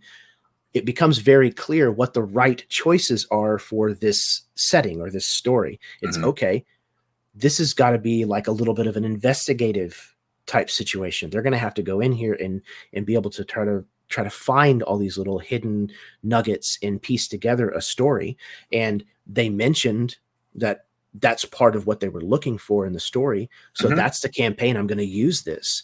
I'm going to drop that in here because it's going to fit well. And just doing that over and over again, eventually it gets to the point where I'm like, okay, this is enough of a story that I need to run this now and be done. Right. No, yeah. I think that's very similar to what most of my comes.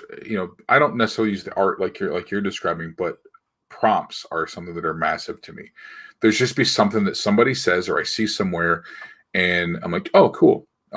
That's I'll run with that idea.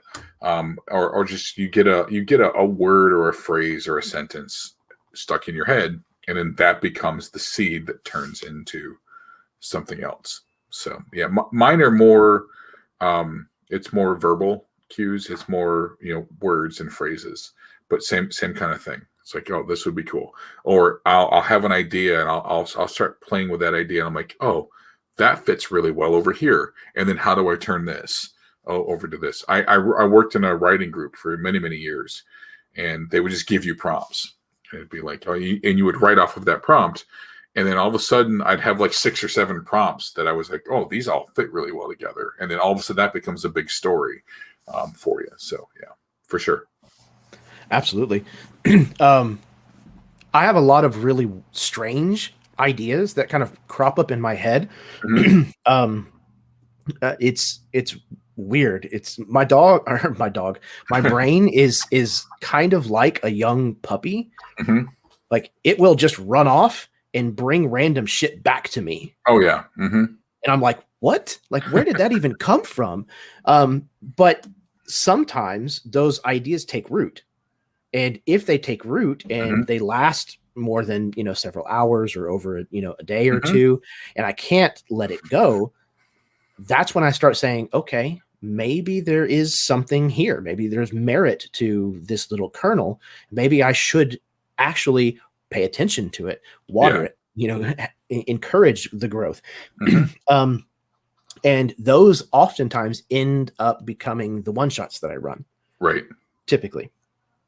If something starts to germinate beyond what can be covered in a one-shot, then I'm like, okay, now I need to start like actually organizing ideas and writing it all down and making sure that I'm not losing the ideas I'm coming up with that I like so much. And that's probably going to become a future campaign at some point.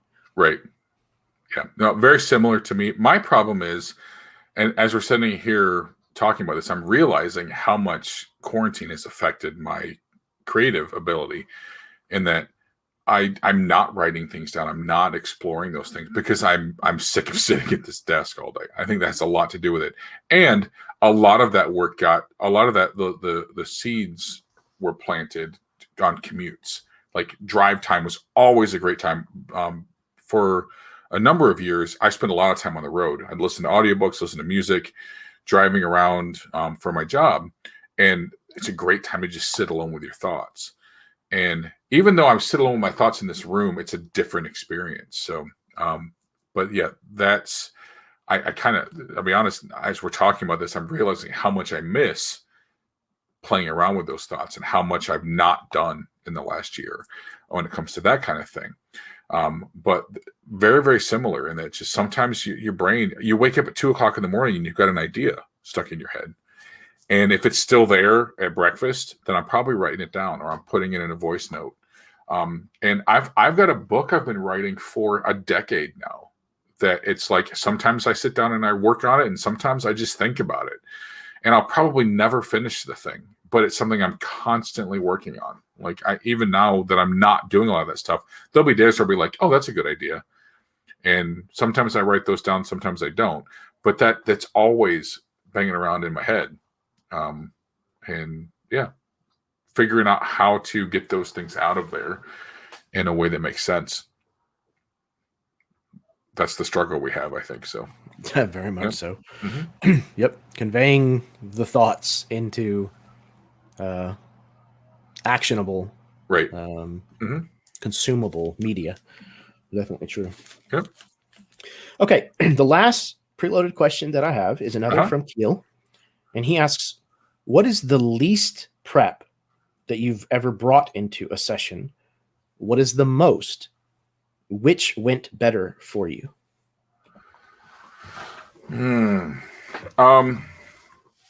Most was the game that I wrote on my first homebrew. And it was definitely not the one that went better. Again, I wrote for months and months and months on that. Wrote and wrote and wrote. I had one of those, the good old graph paper notebooks, just full of maps and ideas and thoughts and charts. And I think we got through like the first 6 pages of it before that campaign fell apart because they just didn't go anywhere that I wanted them to go for that to work. The least amount of prep, I've done a couple. Mech Spendables is a great game for no prep. Like, Matt Click is like I commented on a Twitter post for him today, but like that dude writes shit for me. I feel like sometimes because it's just like, oh, I could literally pick up his games and be like, I got to run a game in 2 minutes. Cool, I'm gonna grab a Matt Click game and we'll be fine. But Mexpendo's been a couple of those where I'll just roll up some stuff. I don't know if Mason's still out there or not. He's probably been in one of them, but the Mexpendables games, there's been a couple of those where I'm literally like, I don't know what I'm gonna do, and it's been tough in quarantine because I've just been out of practice and my brain is just not engaging on the creation part of writing things down. And that's why I really enjoyed running. That's why Mecha Hack's been something I've been running a lot because I can just roll some stuff up and riff on it. And those are the ones that have gone the best for me. And I love those types of games. The Plasma Torch game that he just wrote is another one that's literally just, we're going to roll some stuff up real quick all together and we're going to play a game. And that was a game I played in, and it was one of the most fun games I've played this year. So yeah, those games, if you've got one shot, one page RPGs, I think are great for low prep. Things like, Mecha Hex, it's not one page, but it's a relatively short, rule set, really, really easy to just roll it up and go. And I mean, I typically I've always prepped those games, but sometimes I've prepped them like an hour before the game started. And they still go great because it just works really well. But you have to be willing to be open to improv. And I think you have to be very comfortable with improv to do that way. I would not recommend that style to anyone. Because you have to know, I'll be told to talk about it with anyone, but you have to know that you're comfortable, or you're going to get found out for being full of it. And I am comfortable with that. I feel like I'm pretty good at just making stuff up as I go.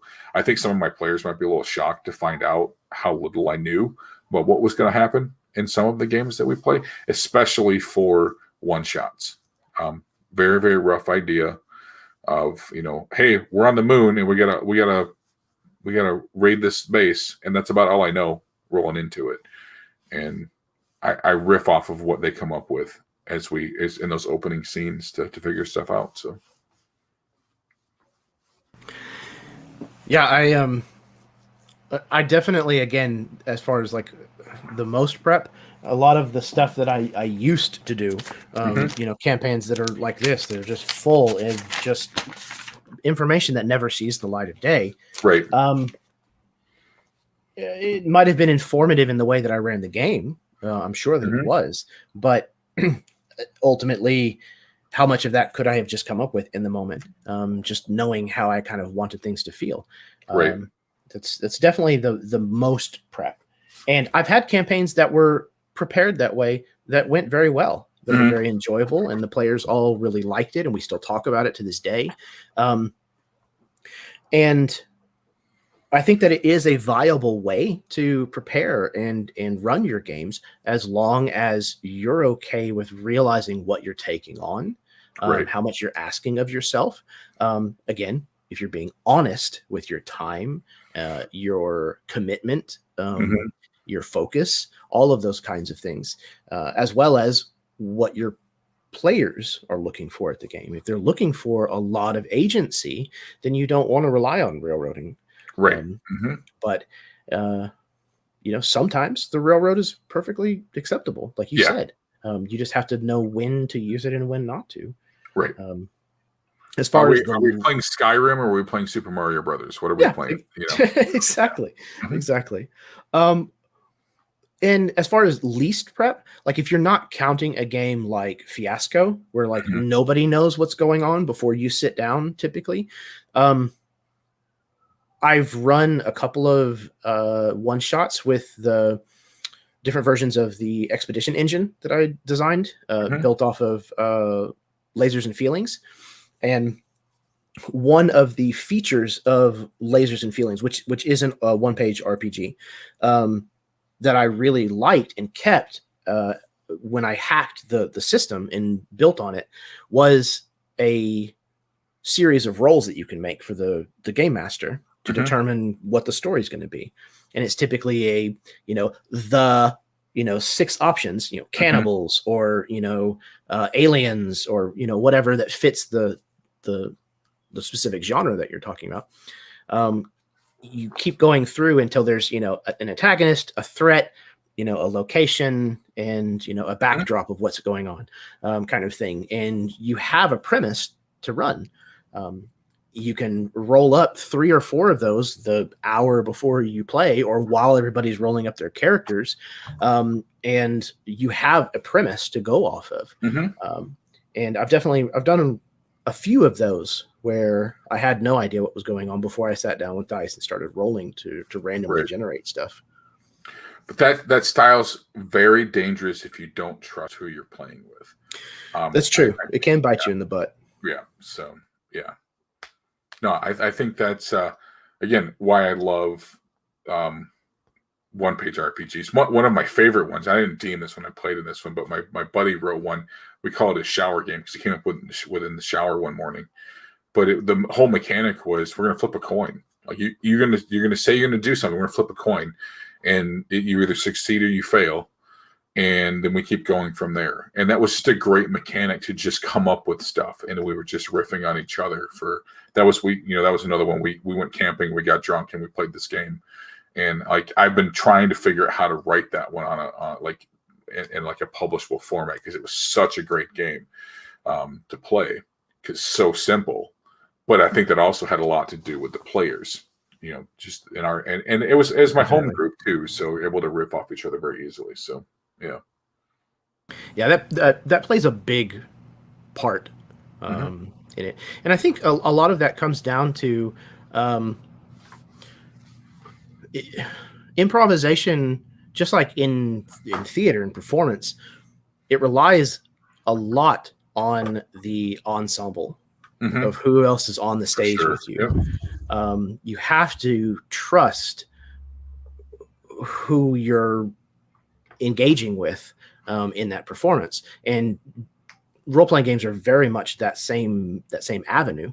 Right. So if you're going to do light prep and rely more on improvisation, understanding the other people that you're going to be sharing the table with is crucial.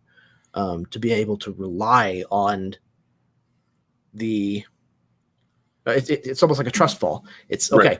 Right. I know that I don't need to have much because they've got my back. Right. If I misstep, they're going to be there to help pick up the slack and get things back on track. Yeah, that's a great point because that is one thing that terrifies me about playing with new people. I've played with a lot of the same people over and over again the last couple of years, and I really, really trust who I play with. And I'm a little bit more hesitant to run things for people I don't know because I don't know that what I've gotten comfortable doing the last couple of years will work as well. But yeah, what am I doing? Don't be afraid to fail, right? So. Absolutely. For my one-shots, I am much more open, like roll call. Like I will definitely take on usually 2 to 3 players that I've never played with if I can, right. If they've posted interest in it. And typically that is a little bit of I might kind of look through some of their past posts just to make sure that I'm not going to get somebody in my game that's going to be toxic or just not going to gel well. But for the most part, I'm going to give new players the chance. A campaign, no way in hell. No way in hell. Yep. Like, I have to have played. Yep. Yeah, I have to have played in a game with you before, or at least seen you play in a campaign where I watched several sessions and got a feel for the style of play that you have, the kind of person that you are, what you find funny, those kinds of things before I'm going to dedicate to putting you into a multi-session game. For sure.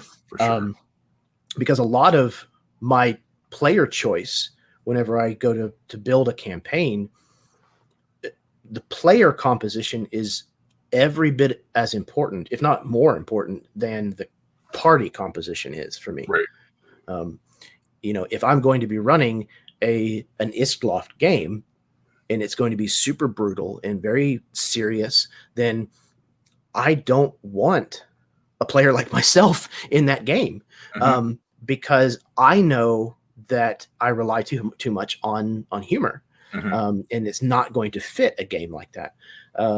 So being aware of how the chemistry might work in a given group is very helpful whenever you're planning out for a campaign. And if I'm picking up somebody that I've never played with before, that's a huge question. I have no idea who you are. Yeah. Yep. 100% agree with you there. So, and that's protection for the other players too. Every bit. Yeah. So, yeah. Okay, cool. We have one last question. I'm going to take this one last one from Kenya. She has asked, what is something you see in each other that you would like to try and incorporate into your own prep routine? Oh, that's a good one. Nice job, Kenya. I'm going to let you go first on this one. Ooh, okay. Fair. Let's see. Well, I've only played in one? Yeah, I think one of yours that you've run. But just judging on that alone and what we've talked about tonight, I think I would definitely like to try running games that I don't have to prep as much. I don't feel the need to prep as much. That I would trust my memory, for one, but also trust my own understanding of a genre and be more confident in just winging it based on that alone. Cool. Yeah. In response to that, I think that's a big reason why I like GMing in that way, is because I enjoy the fast fire, the quick nature of, I got to react to this really quick. As far as what I would like to take from you, kind of the opposite, because we've clearly coming at these things from very different roads, you and I. What I really love about your games is the descriptive nature in which you present material. And you do it in two different ways that I really enjoy. One is your description of what we're doing. Like you're very immersive in the way you describe what's going on. But then you also turn it on us. And this is playing in your the first Chrome City game was the first time that I realized it was okay to ask players, what do you see? Like, you tell me what this room looks like. And that's something that I have incorporated already from the way you GM. But that, like, I think I use the improv nature of GMing a little bit too much as a crutch for me, because I'm super comfortable with it. And so it becomes very much okay, well, look, here's some things and let's go and we'll just play. But I love I'm a writer. I love to write scenes. I love to write descriptions of things, and I would like to, and you're really good at incorporating that into your games. And I would like to be able to take that and find a way to incorporate that more into, like, this is what you see, this is what you smell, this is what you hear, this is what you feel, tactile as you come into this area. And I rely a little bit too much on my players to provide that information, I think. So, yeah, the relying on your players for input is something that I picked up watching Titan's Grave. It was a game that Will Wheaton ran for a little while. Or Bailey, Yeah, and I got a lot of the NPC connections, secret things like that as well from him. But he was the first person that I ever heard say, you walked into a shop and there's something that you desire in this shop sitting on the shelf. What is that? It blew my mind. I was like, wait a second, you can do that? Like, I'm going back and looking through like my first edition and my second edition books for that information. I'm like, why did they put that like on the first page? Right. But it was twofold what I learned in that moment. One, that it's perfectly okay to give that kind of control, that narrative control, to your player. Just completely pass the ball to them and take your hands away. But the real strength in using that tool is setting parameters. Yeah. It's the, you really want whatever is on that shelf. Tell me what it is. So I've informed you of the kind of answer that I'm looking for. Yep. It's not just a free for all. It's not just you walk into a shop and what's one of the things you find? Like, that's perfectly serviceable. That'll work. But if you specifically say, there's something in here that you really want, what is it? Now the answer that they give you is informative about who their character is, and it's something you can build off of very easily, Right. because you've established a relationship between whatever the object is and their character. So it's a very powerful tool. Yeah. Not just because it's prep work that you don't have to do, but it's also a fast line into their mind as a player and where they're looking for their character to start going. No, I think it's fantastic. It's a great, like you said, it's a great tool. And it's one of those things that the last couple of years have been so great for storytelling for me in general, whether it's D&D or writing or whatever, because you see how other people do things so intimately in the setting. And you can kind of get behind the curtain a little bit. So yeah, I watching you DM a game and then watching how Jake DMs a game, or watching how M DMs, or now that I'm playing this Iscloth game, and it's just this super immersive way of storytelling. And there's just so many things you can pull. And again, back to one of our earlier questions, how do you prepare for things you're not expecting? Play in games, play with different DMs, get outside your comfort zone, see how other people handle that stuff, and pick up those tools from them. So,